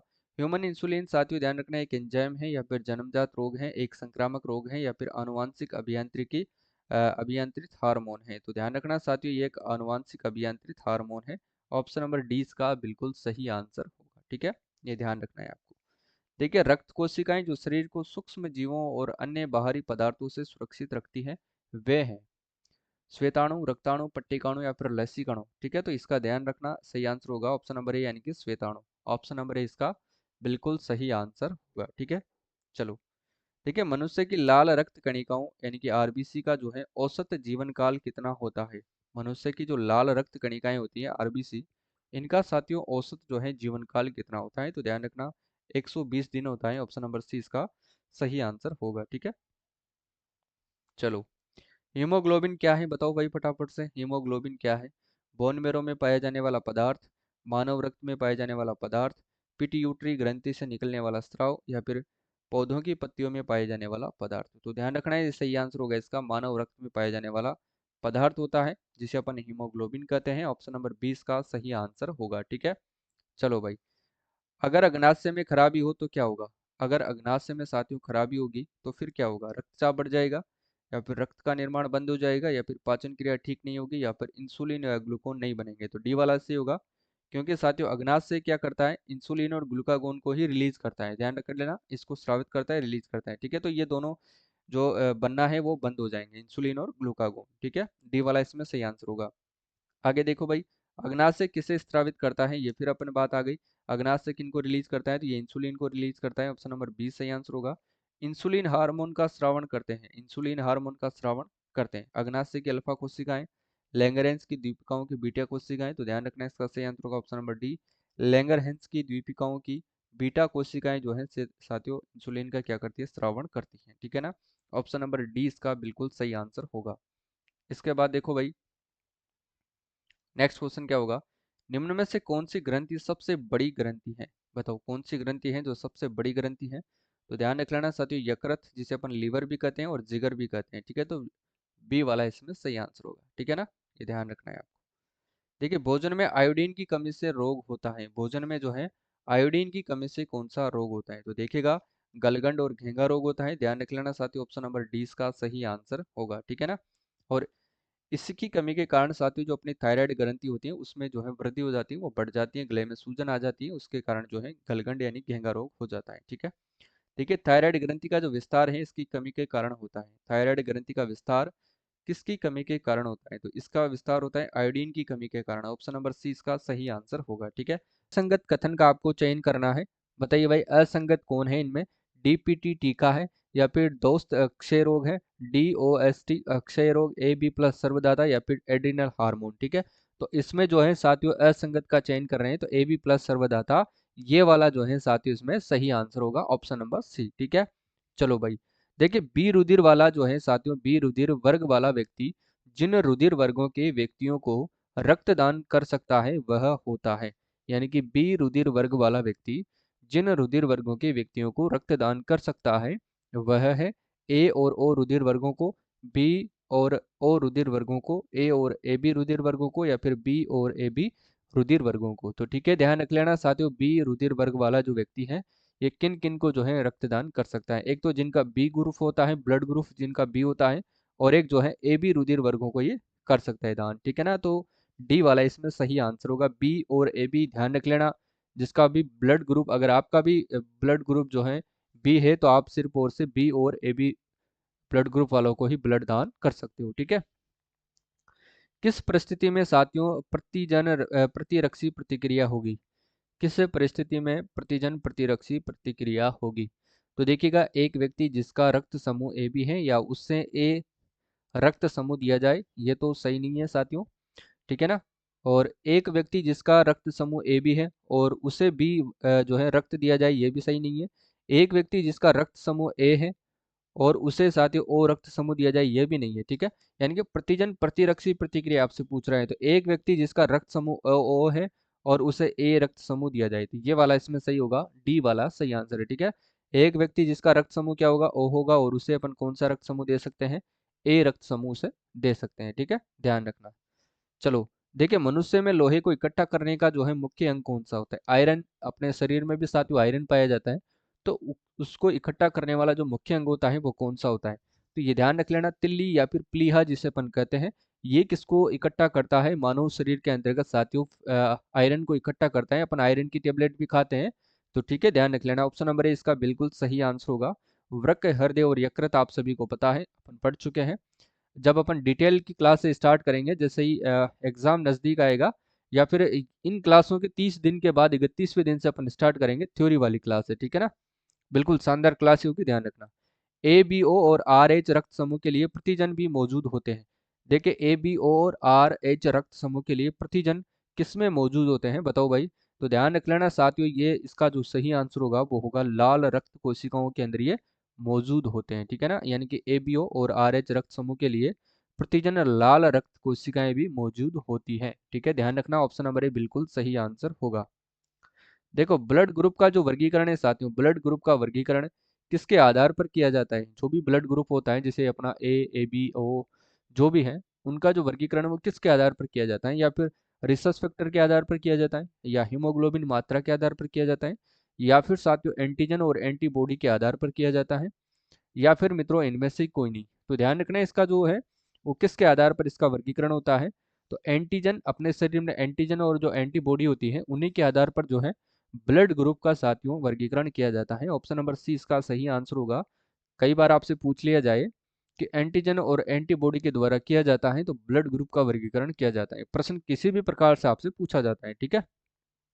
चलो, आरएच कारक कितने अमीनो अम्लों का एक प्रोटीन है? जो अपना आरएच फैक्टर होता है साथियों, ये कितने अमीनो अम्लों का एक प्रोटीन होता है, ये आपको बताना है। तो देखिएगा, इसका जो सही आंसर होगा वो होगा साथियों 417 जो अमीनो अम्ल होते हैं उनमें एक प्रोटीन की मात्रा होती है, ठीक है ना। यानी कि 417 अमीनो अम्लों में एक प्रोटीन होता है, वो आरएच फैक्टर होता है, ठीक है, ध्यान रखना है। आगे देखो, एक वयस्क मानव में साथियों रक्त का निर्माण होता है। एक वयस्क जो मानव होता है, वयस्क का मतलब होता है बालिग, जो मानव होता है, साथ ही युवा होता है, उसमें जो रक्त का निर्माण होता है किसके द्वारा होता है? जीव द्रव्य के द्वारा, या फिर साथियों तिल्ली के द्वारा, या फिर लाल अस्थि मज्जा के द्वारा, या फिर फेफड़ों के द्वारा। तो ध्यान रखना, जब भी रक्त का निर्माण होता है तो ध्यान रखना साथियों, वो होता है अपनी जो लाल अस्थि मज्जा होती है, बोन मेरो, इनके द्वारा जो है वो होता है। ऑप्शन नंबर सी सही आंसर होगा, लाल अस्थि मज्जा के द्वारा। ठीक है ना, ये आपको ध्यान रखना है। आयरन को इकट्ठा करता है कौन? तिल्ली या प्लिया के द्वारा। देखो, पुरानी व नष्ट प्राय लाल रक्त कणिकाएं कहाँ नष्ट हो जाती हैं? पुरानी और जो जो पुरानी जो साथियों लाल रक्त कणिकाएं होती हैं, जो पुरानी होती है या फिर जो नष्ट हो जाती है, जो मर जाती है, यानी कि डेड जो सेल्स होती है, वो ध्यान रखना, वो लाल रक्त कणिकाएं कहाँ पर नष्ट हो जाती है? प्लीहा के अंदर होती हैं, या फिर यकृत में होती हैं, आमाशय में होती हैं, या फिर अस्थि मज्जा में होती हैं। तो पुरानी और जो नष्ट प्राय लाल रक्त कणिकाएं हैं, ये प्लीहा के अंदर साथियों नष्ट हो जाती हैं। ऑप्शन नंबर ए बिल्कुल इसका सही आंसर होगा। ठीक है, चलो देखिए, रक्त प्लाज्मा के साथियों ग्लूकोबिलियन, ठीक है ना, रक्त प्लाज्मा के ग्लोब्यूलिन के लिए जो है जिम्मेदार होता है। बताओ भाई, रक्त प्लाज्मा का साथियों जो ग्लोब्यूलिन किसके लिए जिम्मेदार होता है? तो ध्यान रखना, ये किसके लिए जिम्मेदार होता है? तो याद रखिएगा साथियों, रक्षा तंत्र के लिए जिम्मेदार होता है। कौन? ग्लोब्यूलिन जो है, ये रक्षा तंत्र के लिए जिम्मेदार होता है। ठीक है ना, देखिए, रक्त का कौन सा भाग खनिज, विटामिन, शर्करा और अन्य खाद्य पदार्थों को शरीर की कोशिकाओं तक पहुंचाता है? यानी कि रक्त का वो कौन सा भाग होता है साथियों, जो खनिज, विटामिन, शर्करा और अन्य खाद्य पदार्थों को शरीर की कोशिकाओं तक पहुंचाता है? या फिर प्लाज्मा, सफेद कणिकाएं, लाल कणिकाएं, या फिर प्लेटलेट्स? तो इसका तो सही आंसर होगा साथियों, वो आपको फटाफट से बताना है। तो ध्यान रखना, कौन सा भाग पहुंचाता है? प्लाज्मा। ठीक है ना, प्लाज्मा ऑप्शन नंबर ए बिल्कुल इसका सही आंसर होगा। सीधे सीधे प्रश्नों को रटना है, कुछ नहीं करना है। ठीक है, बार बार क्लासे देखनी है। इन्हीं प्रश्नों की टेस्ट सीरीज भी आपके लिए मैं जल्दी ही ले आऊंगा। ठीक है, चलो, रक्तचाप को नियंत्रित करने वाली साथियों ग्रंथि का नाम बताइए। रक्तचाप को नियंत्रित करने वाली ग्रंथि का नाम आपको फटाफट से बताना है। तो रक्तचाप को नियंत्रित करती है अधिवृक्क ग्रंथि। कौन सी साथियों? अधिवृक्क ग्रंथि जो है रक्तचाप को नियंत्रित करती है। ठीक है, इसके बाद देखिएगा, मानव का जो सामान्य रक्तदान कितना होता है? मानव का जो सामान्य रक्तदान होता है वो कितना होता है? तो ध्यान रखना साथियों, इसका मानव का सामान्य रक्तदान होता है 80 से 120 मिमी पारा। ऑप्शन नंबर ए बिल्कुल सही आंसर होगा। सीधा प्रश्न एग्जाम में छपेगा, सेम डिटो। ठीक है, ध्यान रखना है आपको।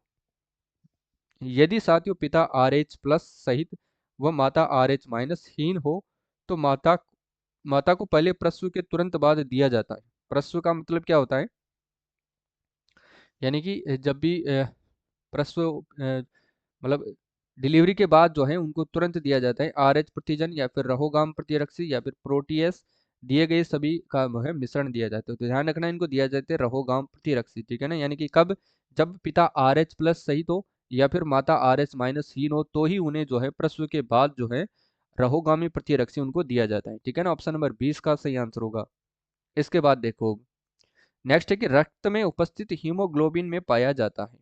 रक्त में उपस्थित हीमोग्लोबिन में पाया जाता है CaNa, यानी कि कैल्शियम, सोडियम, फेरम, या फिर मैग्नीशियम। तो ध्यान रखना है, इसमें पाया जाता है फेरम। ऑप्शन नंबर सी इसका सही आंसर होगा। ठीक है ना, हीमोग्लोबिन में पाया जाता है फेरम। ये प्रश्न भी कई बार एग्जाम में पूछा गया है और आगे भी पूछा जाएगा, तो इसको ध्यान में रखना है आपको। ठीक है ना, देखो भाई, मनुष्य में रक्त क्षीणता यानी कि एनीमिया का मुख्य कारण क्या है? यह प्रश्न इंपॉर्टेंट भी है और ध्यान रखने योग्य बात भी है। यानी कि एनीमिया जो है वो किसकी कमी से होता है? रक्त क्षीणता एनीमिया जो है वो होता है साथियों किसकी कमी से? तो लोहे आयरन की कमी से होता है। ठीक है, ये ध्यान रखना है आपको, ए वाला इसमें सही होगा।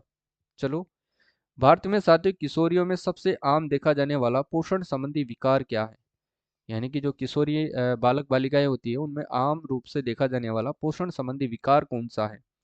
तो वो कौन सा है? तो ध्यान रखना, रक्त अल्पता, यानी कि रक्त की अल्पता होती है, उनमें रक्त की कमी होती है, जिसे अपन एनीमिया वगैरह कहते हैं। तो ध्यान रखना, उसके लिए सरकार कार्यक्रम भी चला रही है साथियों, अभियान चलाया जा रहा है। किसके लिए? और एनीमिया की दूर करने के लिए सहजन का पौधा हर एक घर में बांटा जा रहा है। तो सरकार के द्वारा भी कई प्रयास किए जा रहे हैं, ध्यान रखना है। ठीक है, सहजन खाने से एनीमिया की दूर है, रक्त की पूर्ति होती है। ठीक है, ये ध्यान रखना है। आपके शरीर की प्रत्येक कोशिका में साथियों भोजन और ऑक्सीजन पहुंचाने के लिए कौन सा तंत्र उत्तरदायी है? आपके शरीर की प्रत्येक कोशिका में साथियों भोजन और ऑक्सीजन पहुंचाने के लिए कौन सा तंत्र जो है उत्तरदायी होता है? तो बताओ भाई, भोजन और ऑक्सीजन पहुंचाने के लिए कौन सा तंत्र जो है उत्तरदायी होता है? तो ये होता है साथियों परिसंचारी तंत्र होता है। ऑप्शन नंबर ए बिल्कुल सही आंसर होगा। परिसंचारी तंत्र जो है प्रत्येक कोशिका में भोजन और ऑक्सीजन पहुंचाने के लिए साथियों उत्तरदायी होता है परिसंचारी तंत्र। ध्यान रखना है, ठीक है। शरीर का सबसे व्यस्ततम अंग कौन सा है? शरीर का सबसे व्यस्ततम अंग कौन सा है, ये आपको बताना है। सबसे व्यस्त, जिस प्रकार से अपन पढ़ते हैं ना कि शरीर का अपने देश का सबसे व्यस्ततम जो है रोड कौन सा है, सड़क कौन सा है, एनएच कौन सा है, या फिर स्टेट हाईवे कौन सा है, उसी प्रकार से शरीर का व्यस्ततम अंग भी आपको बताना है। तो ध्यान रखना है साथियों, हृदय होता है, क्योंकि हृदय साथियों सबसे व्यस्त होता है। और ये अगर हृदय एक दिन की भी छुट्टी, एक दिन छोड़ो साथियों, अगर एक क्षण की भी ये छुट्टी ले लेना तो समझ लो अपनी छुट्टी हो जाती है, ठीक है। तो इसलिए ये तो सबसे व्यस्त रहता है, इसका जो काम है वो कभी खत्म होता नहीं है। ये 24 घंटे लगातार तत्पर निरंतर जो है अपने काम में लगा रहता है, ठीक है। बाकी सब छुट्टी ले लेते हैं लेकिन ये छुट्टी नहीं लेता है। जिस दिन ये छुट्टी ले लिया अपनी छुट्टी हो गई, ठीक है। देखिए वृक्क अगर छुट्टी ले ले तो चलता है, यकृत छुट्टी ले ले तो चलता है, मस्तिष्क भी अगर छुट्टी ले ले तो हो सकता है कोमा वगैरह में जिंदा रह लेता है आदमी। लेकिन जिस दिन हृदय अगर छुट्टी ले लिया समझ लो आदमी की छुट्टी हो गई, ठीक है। तो हृदय ध्यान रखना है, सबसे व्यस्ततम कौन होता है? हृदय होता है, ठीक है। ध्यान रखिएगा। हृदय की पेशियां हैं, बताओ भाई हृदय की जो पेशियां होती हैं वो क्या है? हृदय की पेशियां हैं, तो हृदय की जो पेशियां होती है साथियों अनैच्छिक और रेखित होती है। अनैच्छिक और रेखित होती है। ऑप्शन नंबर ए बिल्कुल सही आंसर होगा भाई। अनैच्छिक और रेखित है, ठीक है ना। हृदय की पेशियां अनैच्छिक और रेखित है। देखो हृदय में साथियों थेबिसियन वाला जो है, थेबी हृदय के अंदर जो है थेबिसियन वोल्व पाया जाता है। थेबिसियन वोल्व अब ये किस आलिंद में पाया जाता है? थेबिसियन जो वोल्व है साथियों दाएं आलिंद में पाया जाता है, बाएं आलिंद में पाया जाता है, दाएं नीले में पाया जाता है, या फिर बाएं नीले में पाया जाता है। अब इनकी अपन बात करेंगे जब डिटेल से क्लास लेंगे, जब अपन हृदय को टॉपिक वाइज पढ़ेंगे, हृदय को अलग पढ़ेंगे, और साथियों अपन मस्तिष्क को अलग पढ़ेंगे, किडनी को अलग पढ़ेंगे, लिवर को अलग पढ़ेंगे, एक एक अंग को अपन सेपरेट पढ़ेंगे, तब बात करेंगे कि थ्योबिसिन हृदय के अंदर चित्र में अपन पढ़ेंगे कि ये कहाँ पर पाया जाता है, ठीक है। तो अभी तो फिलहाल रूप से इसका आपको ध्यान रखना है कि थेबोसिन जो वोल्व है ये पाया जाता है दाएं आलिंद में, ठीक है ना। ऑप्शन नंबर 20 का सही आंसर होगा। कहाँ पर पाया जाता है? ये हृदय के दाएं आलिंद में पाया जाता है। इतना ही याद रखना है आपको। शरीर की सबसे बड़ी रक्त वाहिका कौन सी होती है? शरीर की सबसे बड़ी रक्त वाहिका जो है कौन सी होती है ये आपको बताना है। महाधमनी, कोशिकाएं, या फिर साथियों प्लोमनरी सिरा, या फिर दिल, इसको में से आपको बताना है। तो महाधमनी है जो शरीर के सबसे बड़ी रक्त वाहिकाएं होती हैं, ठीक है ना। रक्त इनमें से ही बहता है, ठीक है। ध्यान रखना है। देखिए मानव में त्वचा में श्वेत ग्रंथियां कौन से प्रकार की होती है? जो श्वेत ग्रंथियां होती है साथियों वो त्वचा के अंदर जो है कौन से प्रकार की होती है? एपोक्राइन, या फिर होलोक्राइन, या फिर एक्राइन, या फिर ये सभी। तो ध्यान रखना साथ ही इसका सही आंसर होगा एक्राइन, ठीक है ना। ऑप्शन नंबर 20 सही आंसर होगा एक्राइन, ठीक है ना, ये याद रखना है। देखिए मानव त्वचा के साथियों तेलीय ग्रंथियां कौन से प्रकार की होती है? मानव त्वचा की जो है तेलीय ग्रंथियां कौन से प्रकार की होती हैं? तेलीय ग्रंथियों की बात करें तो वो कौन से प्रकार की होती हैं? ध्यान रखना साथियों वो होती हैं होलोक्राइन प्रकार की होती है, जिसको अपन कहते हैं तेलीय ग्रंथियां, ठीक है ना। होलोक्राइन जो ग्रंथियां होती हैं वो तेलीय प्रकार की होती हैं। देखिए मादा में साथियों मानव स्तन ग्रंथियां कौन से प्रकार की पाई जाती है? मादा के अंदर जो है मादा मानव में स्तन ग्रंथियां कौन से प्रकार की पाई जाती हैं? बताओ भाई। तो इसमें ध्यान रखना एपोक्राइन प्रकार की पाई जाती है। ऑप्शन नंबर ए बिल्कुल सही आंसर होगा, ठीक है। ये थोड़ा सा आपको ध्यान रखना है। चलो आगे देखते हैं अब। आरएच रोग के लक्षण हैं, बताओ। आरएच रोग के क्या लक्षण है? आरएच जब रोग होता है तो उसके लक्षण क्या आते हैं? एक तो ध्यान रखना साथियों तेज हृदय की जो अपने हृदय की जो धड़कनें हैं वो तेज हो जाती है, ऊर्जा की थोड़ी कमी लगती है, एनर्जी कम हो जाती है, अपने को वीकनेस फील होने लगती है। पेट साथियों बड़ा हो जाता है, पेट फूल जाता है, ध्यान रखना है उसका आकार बड़ा होने लगता है। तो ये सभी कारण है आरएच रोग के लक्षण के, ठीक है, ये ध्यान रखना है। देखिए ईसीजी किसकी गतिविधि को दर्शाता है? ईसीजी सभी को पता होना चाहिए। ईसीजी जो है वो होती है साथियों आपके हृदय की गतिविधि को ये दर्शाता है, ठीक है ना। बी वाला से होगा। जब अपने हार्ट में कोई भी समस्या होती है तो उस समय साथियों ईसीजी ही की जाती है, जिससे हार्ट की धड़कन का इनका पता लग पाता है, ठीक है। चलो देखिए मानवों का साथियों 1 मिनट में लगभग कितनी बार हृदय स्पंदन होता है? मानवों का 1 मिनट में लगभग कितनी बार जो है हृदय स्पंदन होता है? बताओ। देखिए सभी को पता होना चाहिए, तो अपन छोटी क्लासों से ही पढ़ते आ रहे हैं। 72 बार, यानी कि 1 मिनट में कितनी बार अपना हृदय धड़कता है? 72 बार धड़कता है, ठीक है ना, ये ध्यान रखना है। मानव में कितनी मेरुक तंत्रिकाएं युग्म पाए जाते हैं? मानव में कितने मेरु तंत्रिका युग्म पाए जाते हैं? तो ध्यान रखना साथियों, 31 तंत्रिका युग्म पाए जाते हैं। ऑप्शन नंबर ए इसका सही आंसर होगा। ठीक है, देखो भाई, मानव शरीर में कौन सा अमीनो अम्ल जो है नियासिन में परिवर्तित होता है? मानव शरीर में कौन सा अमीनो अम्ल जो है नियासिन में परिवर्तित होता है? टायरोसिन हो गया, या फिर वेलिन हो गया, या फिर ट्रिप्टोफेन होगा, फिनाइल एनानिन होगा। तो ठीक है, इसका सही आंसर क्या होगा? ट्रिप्टोफेन। ठीक है, ऑप्शन नंबर सी सही आंसर होगा, ट्रिप्टोफेन। कौन सा रोग साथियों जीवाणु द्वारा होता है? कौन सा रोग है जो साथियों जीवाणु के द्वारा होता है? तो जीवाणु के द्वारा होने वाला रोग है वो है आपके टाइफाइड। ठीक है ना, ऑप्शन नंबर डी इसका बिल्कुल सही आंसर होगा। इंपॉर्टेंट क्वेश्चन है, 10-12 मिनट की क्लास है, धैर्य के साथ देखिएगा। ठीक है, देखो भाई, निम्नलिखित में से कौन जीवाणु बैक्टीरिया जनित बीमारी नहीं है? निम्न में से कौन जीवाणु जो है बैक्टीरिया जनित रोग नहीं है? जीवाणु के द्वारा नहीं होने वाली बीमारी है मियादी बुखार, हैजा, यक्ष्मा या फिर एड्स। बताओ इनमें कौन सी नहीं है? तो जीवाणु के द्वारा एड्स नहीं होता है साथियों, ऑप्शन नंबर डी इसका बिल्कुल सही आंसर होगा। ठीक है, इतना याद रख लेना। देखिए, कौन से जीवाणु में सुजाक रोग होता है? कौन से जीवाणु में सुजाक रोग होता है? सुजाक रोग ध्यान रखना साथियों, ये मूत्र मार्ग के अंदर होता है। जब मूत्र मार्ग में स्वेलिंग आ जाती है तो उसे अपन कहते हैं सुजाक रोग। ठीक है, और ये किसके कारण से होता है? तो ये निस्सेरिया या गोनेरियाई के कारण होता है। ठीक है ना, निस्सेरिया गोनेरियाई के कारण जो है ये सुजाक रोग होता है। प्रश्न इंपॉर्टेंट है, कई बार एग्जाम में पूछा गया है, ध्यान रखना। चलो, यौन संचारित रोग है, यौन संचारित रोग का उदाहरण क्या है? यौन संचारित रोग का उदाहरण क्या है? टीबी, कैंसर, गोनेरिया या फिर निमोनिया। तो ध्यान रखना, अभी अपन ने देखा था गोनेरिया जो रोग है साथियों यौन संचारित रोग है, यानी कि मूत्र मार्ग के अंदर ये होता है। ठीक है ना, सी वाला इसमें सही होगा। निमोनिया रोगजनक है, निमोनिया और रोगजनक, यानी निमोनिया किसके कारण से होता है? बैक्टीरिया के कारण होता है, फंगस के कारण होता है, या फिर वायरस के कारण होता है? बताओ, या फिर प्रोटोजोआ के कारण होता है? जीवाणु, कवक, प्रोटोजोआ या फिर विषाणु। तो ध्यान रखना ये किसके कारण से होता है? निमोनिया ध्यान रखना साथी जीवाणु के कारण होता है। तो ऑप्शन नंबर सी इसका बिल्कुल सही आंसर होगा। ठीक है, चलो, कौन से जीवाणु से मानव प्लूरिसी रोग होता है? प्लूरिसी, बताओ भाई, कौन से जीवाणु से मानव प्लूरिसी रोग होता है? तो ध्यान रखना साथियों, मानव प्लूरिसी जो रोग होता है ये होता है माइक्रोबैक्टीरियम ट्यूबरकुलोसिस जो है इस नामक जीवाणु से होता है। ठीक है, इतना आपको ध्यान रखना है। ठीक है ना, माइक्रोबैक्टीरियम ट्यूबरकुलोसिस के कारण जो है ट्यूबरकुलोसिस से प्लूरिसी रोग होता है, ये आपको ध्यान रखना है, जो कि जीवाणु जनित होता है। बीसीजी वैक्सीन किसके प्रतिरक्षा के लिए दिया जाता है? जो बीसीजी का इंजेक्शन होता है साथियों, ये किसकी प्रतिरक्षा के लिए दिया जाता है?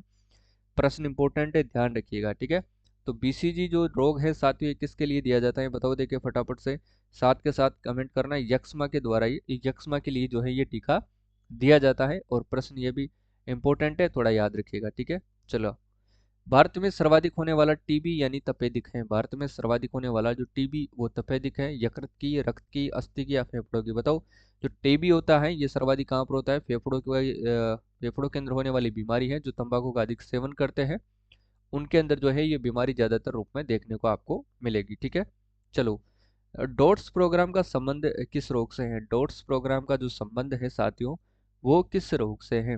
तो ये आप लोगों को ध्यान रखना है साथियों, जो डॉट्स प्रोग्राम का संबंध है, डॉट्स किसके रूप में दिए जाते हैं? एड्स, क्षय रोग, पोलियो या फिर कैंसर। तो डॉट्स ध्यान रख लेना, ये दिए जाते हैं साथियों किसमें?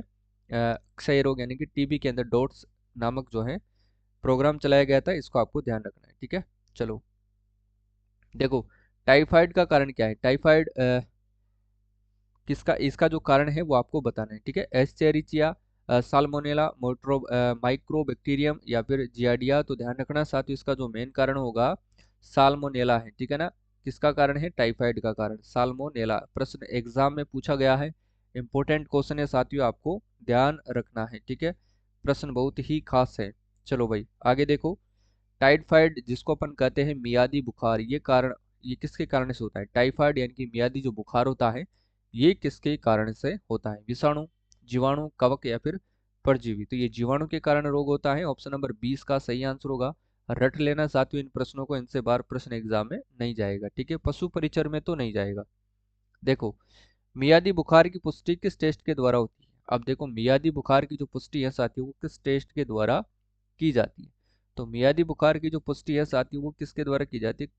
कुंभ टेस्ट के द्वारा, विडोल टेस्ट के द्वारा, या फिर मनटुक्स टेस्ट के द्वारा, या कोस्टल मेरा टेस्ट के द्वारा? तो ध्यान रखना, विडोल टेस्ट किया जाता है तब जाकर के मियादी बुखार इनकी टाइफाइड की आपको जानकारी मिलती है। ठीक है, देखो, टीका जो मोती जरा से सुरक्षा प्रदान करता है, वह टीका जो साथियों मोती जरा से सुरक्षा प्रदान करता है, डीबीटी, टेब, बीसीजी, ओपीवी। तो ध्यान रखना है, इसका सही आंसर होगा टेब। ऑप्शन नंबर बी इसका करेक्ट आंसर होगा, ठीक है ना। इसके बाद देखो भाई, कौन से जीवाणु में मानव में काली खांसी रोग होता है? वो कौन सा जीवाणु होता है जिसके कारण से मनुष्य के अंदर जो है काली खांसी वाला रोग होता है? बताओ। देखिए साथियों, बोर्डीटेला परटूसिस, या फिर कैरिनेबैक्टीरियम डिप्थीरियाई, या फिर माइक्रोबैक्टीरियम लेप्री, या फिर नेसेरिया गोनेराई। तो गोनेरियाई तो ये तो होगा नहीं, क्योंकि साथ इसके कारण से तो सुजाक रोग होता है, ये आपको ध्यान रखना है, ठीक है। अ, देखिए, इसके कारण जो होगा बोर्डीटेला परटूसिस के कारण जो है काली खांसी रोग होता है, ठीक है। बहुत सारे प्रश्न जो है आपको एग्जाम में आने वाले हैं, मैं आपके लिए लेकर के आऊंगा, ठीक है। सेशन इंपॉर्टेंट रहेगा, सभी के सभी साथी जो है वो पूरा सेशन अटेंड करें। कौन सा जीव जो है काला अजार बीमारी का कारण है? कौन सा जीव काला अजार बीमारी का कारण है? बताओ भाई, वो कौन सा जीव है जो काला अजार बीमारी का कारण है? तो वो है साथियों लीजमेनिया, ठीक है। कौन सा है वो? लीजमेनिया। ऑप्शन नंबर डी सही होगा। लॉक जो रोग, लॉक जो यानी कि जबड़ा जो इसमें लॉक हो जाता है, वो रोग किसके कारण से होता है? ये जीवाणु जनित रोग है, आपको ध्यान रखना है। ऑप्शन नंबर डी बिल्कुल सही आंसर होगा, ठीक है। चलो, टिटनेस किस वजह से होता है? टिटनेस की जो बीमारी होती है साथियों, वो किसके कारण से होती है? ये तंत्रिका तंत्र को प्रभावित करती है, जीवाणु का क्या नाम है ये आपको बताना है, तो ठीक है ना। जीवाणु जनित रोग है, ठीक है, तंत्रिका तंत्र को प्रभावित करती है। ये किसके कारण से होता है? तो टिटनेस साथियों, सॉरी, जीवाणु ने बैक्टीरिया के कारण से होता है, ठीक है ना। बैक्टीरिया याद रखिएगा। टिटनेस किस वजह से होता है? तो बैक्टीरिया की वजह से होता है। ये तंत्रिका तंत्र को प्रभावित करता है, और इसके लक्षण जो होते हैं ना, इसके जो जीवाणु का नाम है वो होता है साथियों क्लोस्ट्रीडियम टिटेनी होता है। इसमें तेज बुखार, शरीर में ऐंठन वगैरह आपको नजर आती है, ठीक है। चलो भाई, निम्न में से असंक्रामक रोग कौन सा है? निम्न में से असंक्रामक रोग जो है वो कौन सा है? एड्स, कैंसर, कोरोना, या फिर सामान्य जुकाम। तो असंक्रामक रोग की बात करें तो वो कैंसर है, ठीक है। ये संक्रामक से नहीं फैलने वाला रोग है। कैंसर एक ऐसी बीमारी है साथियों, इसके अंदर जो अपने खुद के सेल्स हैं, खुद की कोशिकाएं हैं, जब अपने शरीर के प्रति अगर वो वर्क करने लग जाए तो फिर उसे कैंसर कहते हैं। इनके जो अपने सेल्स हैं वो अपने ही विरुद्ध जो है काम करने लग जाते हैं, तो वहाँ पर कैंसर जो है गांठ बन जाती है, ब्लड कैंसर हो जाता है, सर्वाइकल कैंसर हो जाता है। बहुत सारे जो है कैंसर के प्रकार हैं, वो सारी बीमारी आपको देखने को मिलती है, ठीक है। बाकी तो सब संक्रामक रोग हैं। एड्स संक्रामक है, कोरोना संक्रामक, एक से दूसरे आदमी में सामान्य जुकाम है, वो भी संक्रामक है, ठीक है। चलो, फेटिंग क्या है? फेटिंग आपको बताना है। फ्लू का संकेत है, चेतना की संक्षिप्त हानि है, यह डर की प्रतिक्रिया है, या फिर यह अप्रत्याशित पतन है? तो ध्यान रखना, चेतना की जो संक्षिप्त हानि उसको अपन कहते हैं फेटिंग। चेतना की संक्षिप्त हानि को ही अपन कहते हैं साथियों फेटिंग, ठीक है। ऑप्शन नंबर 20 का बिल्कुल सही आंसर होगा। नेक्स्ट है कि एड्स किसके कारण होता है? एड्स जो है साथियों किसके कारण से होता है? ये आपको फटाफट से बताना है कमेंट करके कि एड्स जो है वो किसके कारण से होता है। विषाणु, प्रोटोजोआ, जीवाणु, या फिर कवक। तो एड्स होता है विषाणु के कारण। ऑप्शन नंबर ए बिल्कुल इसका सही आंसर होगा। नेक्स्ट है कि एड्स नामक बीमारी किससे होती है? तो एड्स जो बीमारी होती है वो किसके कारण से होती है, यानी कि एड्स होता है क्यों है और ये किससे होती है? रोगी के साथ भोजन करने से बिल्कुल नहीं होती है, पानी के द्वारा नहीं होती है, रोगी के कपड़े इस्तेमाल करने से इससे भी नहीं होती है। तो ध्यान रखना साथियों, ये होती है संक्रमित खून चढ़ाने से, या फिर संक्रमित जो सिरिंज होती है जिसे अपन इंजेक्शन के रूप में इस्तेमाल करते हैं, उससे भी साथियों ये वाली जो बीमारी है वो होने का जो है वो खतरा बना रहता है, ठीक है। चलो, एड्स के उपचार में किस प्रकार की औषधियों का प्रयोग होता है? इंपॉर्टेंट है, ध्यान रखना साथियों। एड्स का जब इलाज किया जाता है तो उसमें डॉक्टर किस प्रकार की औषधियों का प्रयोग जो है वो करता है? एंटीबायोटिक, या फिर एंटी रेट्रोवायरल एंटीबॉडीज, या फिर एंटीसेप्टिक। तो इसमें जो है एड्स के अंदर जो दवाई काम में ली जाती है वो कौन सी ली जाती है? तो इसमें ध्यान रखना साथियों, एंटी रेट्रोवायरल जो नामक औषधि है, दवाई है, वो इसमें काम में ली जाती है। उसके कारण से जो है डॉक्टर एड्स का उपचार करने में जो है वो सफल होते हैं, ठीक है। हालांकि अब तक जो है इसका कोई सफल इलाज सामने नहीं आया है, फिर भी कोशिश जारी है। वो कोशिश करते हैं कि इस बीमारी का जो है वो तोड़ निकाल सके, ठीक है। चलो भाई, एलिसा परीक्षण जो है किस का निदान करता है? एलिसा परीक्षण, एलिसा नामक एक परीक्षण है, एक जांच का नाम है। इससे साथियों किसका निदान करते हैं? पोलिया वायरस का, या फिर एड्स के प्रतिरक्षियों का, या फिर यक्ष्मा टीबी के कीटाणुओं का, या फिर कैंसर का। तो एलिसा की अगर मैं बात करूं साथियों, तो एलिसा जो है एड्स के प्रतिरक्षियों का जो है ये निदान करता है। ध्यान रखना, एड्स के प्रतिरक्षियों का एलिसा का परीक्षण होता है, किससे? एड्स का। ठीक है, इतना याद रख लेना। पीसीआर से जांच होती है, पीसीआर से जांच होती है, पीसीआर से किसकी जांच होती है? तो इसमें भी एचआईवी की होती है, ह्यूमेनो एक्वायर्ड एक्वायर्ड ह्यूमेनो डेफिशिएंसी सिंड्रोम, जो इसका फुल फॉर्म है, ये ध्यान रखना है। ठीक है ना, पीसीआर से जांच होती है एचआईवी की। ठीक है, निम्नलिखित विषाणु में से कौन सा आम सर्दी का कारण बनता है? निम्नलिखित विषाणु में से कौन सा आम सर्दी का कारण बनता है? राइनो विषाणु, टी4 विषाणु, एमएसजेड विषाणु या फिर सिमियन विषाणु 40। तो इसका जो मेन कारण होगा साथियों, वो होगा आपके राइनो विषाणु। ऑप्शन नंबर ए बिल्कुल सही सही आंसर होगा राइनो विषाणु। ठीक है, चलो। पीलिया जिसकी बीमारी है, पीलिया जिसकी बीमारी है, अग्नाशय, लीवर, आंख या फिर वृक्क। तो जो है साथियों, पीलिया पीलिया नामक जो बीमारी होती है वो किस भाग के अंदर होती है? ये लीवर में होती है। लीवर को अपन यकृत कहते हैं, जिगर भी कहते हैं, तो इतना आपको थोड़ा सा ध्यान रखना है। ठीक है, निम्नलिखित में से कौन सा रोग साथियों मच्छर के काटने से नहीं होता है? वो कौन सा रोग है जो मच्छर के काटने से नहीं होता है? तो ये तो सभी को पता होगा, मलेरिया होता है, डेंगू होता है, चिकनगुनिया होता है।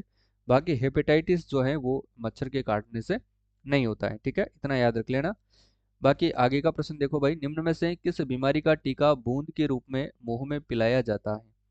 किस बीमारी का टीका साथियों बूंद के रूप में मुंह में पिलाया जाता है? Typhoid, tetanus, polio, TB. तो पोलियो का जो है टीका साथियों मुंह के द्वारा बूंद बूंद के 2 बूंद आपको पिलाई जाती हैं, उससे पोलियो की जो बीमारी है वो ठीक हो जाती है। ठीक है, पोलियो साथियों, पीलिया एक ऐसी स्थिति है जिसमें रक्त का संचय हो जाता है। पीलिया एक ऐसी स्थिति है जिसमें रक्त का संचय हो जाता है। ग्लोबुलिन में, हीमोग्लोबिन में या फिर बिलिरुबिन में या फिर एल्यूमिन में। तो इसका ध्यान रखना, पीलिया जब भी आपको पूछा जाए तो ध्यान रखना बिलिरुबिन, ये आपको ध्यान रखना है। ऑप्शन नंबर सी इसका बिल्कुल सही आंसर होगा। ठीक है, किस रोग के कारण रक्त में साथियों प्लेटलेट्स की संख्या कम हो जाती है? तो कौन सा रोग होता है जब साथियों अपने ब्लड के अंदर जो है वो प्लेटलेट्स की संख्या घट जाती है, यानी कि कम हो जाती है? तो वो रोग है साथियों आपके डेंगू। सभी परिचित होंगे और प्रश्न इंपॉर्टेंट है, ध्यान रखिएगा। ठीक है, निम्नलिखित में से साथियों कौन सी बीमारी जो है वायरस के द्वारा होती है? वो कौन सी बीमारी है साथियों जो वायरस के द्वारा होती है? तो ध्यान रख लेना, वायरस से होती है डेंगू बुखार। ठीक है ना, ये ध्यान रखना है, ये मच्छर के काटने से होने वाली बीमारी है। ठीक है, चलो। वायरस जनित रोग कौन सा है साथियों? वायरस जो जनित रोग है वो कौन सा है? तो वायरस जनित रोग है वो है रेबीज। ठीक है, सी वाला सही होगा इसमें। रेबीज किसके द्वारा होता है? बताओ भाई, रेबीज जो है वो किसके द्वारा होता है? जीवाणु या फिर बैक्टीरिया, विषाणु यानी वायरस, कवक यानी फंगस या फिर शैवाल के द्वारा होता है? तो रेबीज होता है साथियों विषाणु यानी कि वायरस के द्वारा। ठीक है, याद रखिएगा। चलो भाई आगे देखो, वायरस जनित संक्रामक रोग है, वायरस जनित संक्रामक रोग है। वायरस जनित संक्रामक रोग कौन सा है? तो वो है खसरा रोग। ठीक है, ऑप्शन नंबर सी इसका बिल्कुल सही आंसर होगा। NH H1 और N1 साथियों, H1N1 वायरस किस बीमारी से संबंधित है? बताओ देखिए, H1 और N1 जो वायरस है किस बीमारी से संबंधित है? तो ये जो है स्वाइन फ्लू से संबंधित है। ध्यान रखिएगा, ऑप्शन नंबर डी इसका सही आंसर होगा। ठीक है, डेंगू रोग जनक है, बताओ डेंगू रोग का जो है रोग जनक क्या है? प्लाज्मोडियम, जीवाणु, विषाणु या फिर मच्छर? तो ये किसके कारण से होता है? मच्छर के काटने से। ठीक है, इतना याद रखना है। आगे देखो, प्लाज्मोडियम परजीवी का वाहक कौन सा है? प्लाज्मोडियम जो परजीवी है इसका वाहक भी कौन सा होता है साथियों? मच्छर ही होता है, ध्यान रखना। ऑप्शन नंबर 20 का सही आंसर होगा। निम्नलिखित में से किस रोग में जो है किस रोग में रोग कारक एक प्रोटोजोआ होता है? प्रोटोजोआ के कारण जो है वो कौन सा रोग होता है? तो ध्यान रखना मलेरिया होता है। ऑप्शन नंबर डी इसका बिल्कुल करेक्ट आंसर होगा। ठीक है, आगे देखो भाई, मलेरिया बुखार का लक्षण नहीं है मित्रों। बताओ देखिए, मलेरिया बुखार का लक्षण नहीं है। ठंड लगना, तेज बुखार, अत्यधिक पसीना या फिर लकवा। तो मलेरिया बुखार का लक्षण नहीं है, वो आपको बताना है। तो ठीक है, लकवा यानी कि मलेरिया बुखार का लक्षण नहीं, जबकि ठंड लगना, तेज बुखार आना और अत्यधिक पसीना आना जो है ये मलेरिया बुखार के लक्षण है। ठीक है, चलो।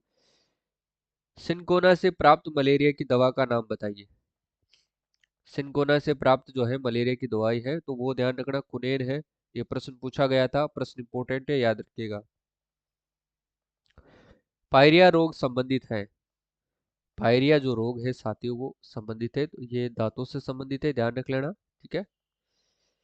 देखिए पित्त ज्वर रोग है, पित्त ज्वर जो रोग है वो कौन सा है, तो वो विषाणु जनित रोग है। ऑप्शन नंबर ए इसका सही आंसर होगा। ठीक है। चलो भाई, निम्नलिखित में से कौन सा रोग आमतौर पर पिस्सू द्वारा फैलाया जाता है। निम्नलिखित में से कौन सा रोग जो है आमतौर पर पिस्सू द्वारा फैलाया जाता है। पीला बुखार जो है वो पिस्सू के द्वारा फैलाया जाता है। उल्टी एवं दस्त लगने पर शरीर के निर्जलीकरण के दौरान साथियों निम्न में से किसकी कमी हो जाती है। सोडियम क्लोराइड की, पोटेशियम क्लोराइड की, कैल्शियम क्लोराइड की, या फिर हीमोग्लोबिन की। तो ध्यान रख लेना साथियों, इसमें जो है वो सोडियम क्लोराइड की क्या हो जाती है, कमी हो जाती है। ऑप्शन नंबर ए इसका बिल्कुल सही आंसर होगा। आगे देखो भाई, कौन सी बीमारी महामारी में नहीं आती। कौन सी बीमारी जो है महामारी के अंदर जो है नहीं आती है। ये आती है साथियों कैंसर, ये महामारी में नहीं आती है। ठीक है, क्योंकि महामारी वही बीमारी होती है जो संक्रामक होती है। ठीक है, एक से दूसरे में फैलती है, ये ध्यान रखना है। श्वेत फुफ्फुस कैंसर का मूल कारण है। श्वेत फुफ्फुस कैंसर का मूल कारण क्या है। कपास के रोए, सिलिका, कागज की लुगदी, या फिर एस्बेस्टोस। तो इसका सही कारण होगा एस्बेस्टोस। ठीक है, याद रखिएगा। निम्न में से कौन सा एक असंक्रामक रोग है। कौन सा एक असंक्रामक रोग है, सामान्य जुकाम, निमोनिया, उच्च रक्तचाप, या फिर एड्स। तो ये इसके अंदर साथी उच्च रक्तचाप है। ठीक है। कौन सा जल जनित रोग है।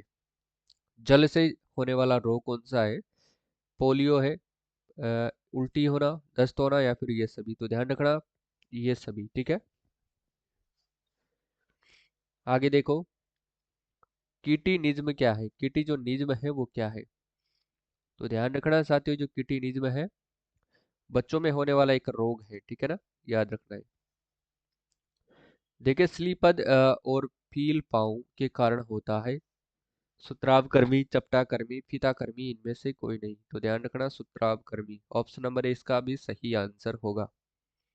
आगे देखो भाई, एलिए एली फेटियासिस किसके कारण होता है। एली फेटियासिस जो है वो किसके कारण होता है। फीता कर्मी के कारण होता है, या फिर चपटे कर्मी के कारण होता है, या फिर फाइलेरिया कर्मी के कारण होता है, या फिर एस्केरिस के कारण होता है। बताओ देखे, ये जो है वो किसके कारण से होता है, बताओ। तो ध्यान रख लेना साथियों, ये होता है सुत्राव कर्मी के कारण। ऑप्शन नंबर इसका सही आंसर होगा। कौन सा मनुष्य हेतु लाभदायक नहीं है। कौन सा मनुष्य के हेतु लाभदायक जो है वो नहीं है, तो वो है टेप वर्म। ठीक है, सी वाला सही होगा। और एम्पिसिलिन दवाई कौन सी है। एम्पिसिलिन दवाई की अगर मैं बात करूं साथियों, तो एम्पिसिलिन दवाई निद्राकारी या प्रतिजैविक, दर्दनाशक या कैंसर रोधी, तो प्रतिजैविक होगा। ऑप्शन नंबर 20 का सही आंसर होगा। ठीक है। चलो, निम्नांकित जीवाणुओं में से मानव जाति के लिए लाभकारी है, मानव जाति के लिए जो है लाभकारी है वो आपको बताना है। तो स्टेप्टो यानी कि स्टेप्टोकोकस जो होगा, ऑप्शन नंबर 20 का सही आंसर होगा। ठीक है।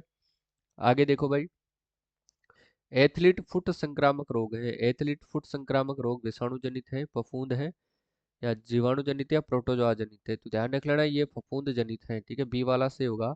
ये पैरों के अंतर्गत, पैरों के अंगुलियों के बीच में होने वाला रोग है। ठीक है। निम्नलिखित में से एक जो पानी के प्रदूषण की वजह से नहीं होता है, पानी के प्रदूषण की वजह से नहीं होने वाला रोग कौन सा है, तो वो हेपेटाइटिस बी है। ऑप्शन नंबर डी इसका सही आंसर होगा। ठीक है। बच्चों को साथियों ट्रिपल एंटीजन डीपीटी किस रोग को रोकने हेतु दी जाती है। तो ध्यान रखना साथियों, किसको रोकने हेतु दी जाती है। डिप्थीरिया, कुकुर खांसी और टिटनेस को। बच्चों को ट्रिपल एंटीजन डीपीटी किस रोग को रोकने हेतु दी जाती है, फिर से रिपीट हुआ है, डिप्थीरिया, कुकुर खांसी यानी कि टिटनेस। डीपीटी टीका किस रोग के लिए नहीं होता है। तो डीपीटी जो टीका है साथी वो किस रोग के लिए नहीं होता है, तो पोलियो के लिए नहीं होता है। ऑप्शन नंबर ए इसका सही आंसर होगा। बाकी टेटनेस, काली खांसी और डिप्थीरिया के लिए यह होता है। ठीक है।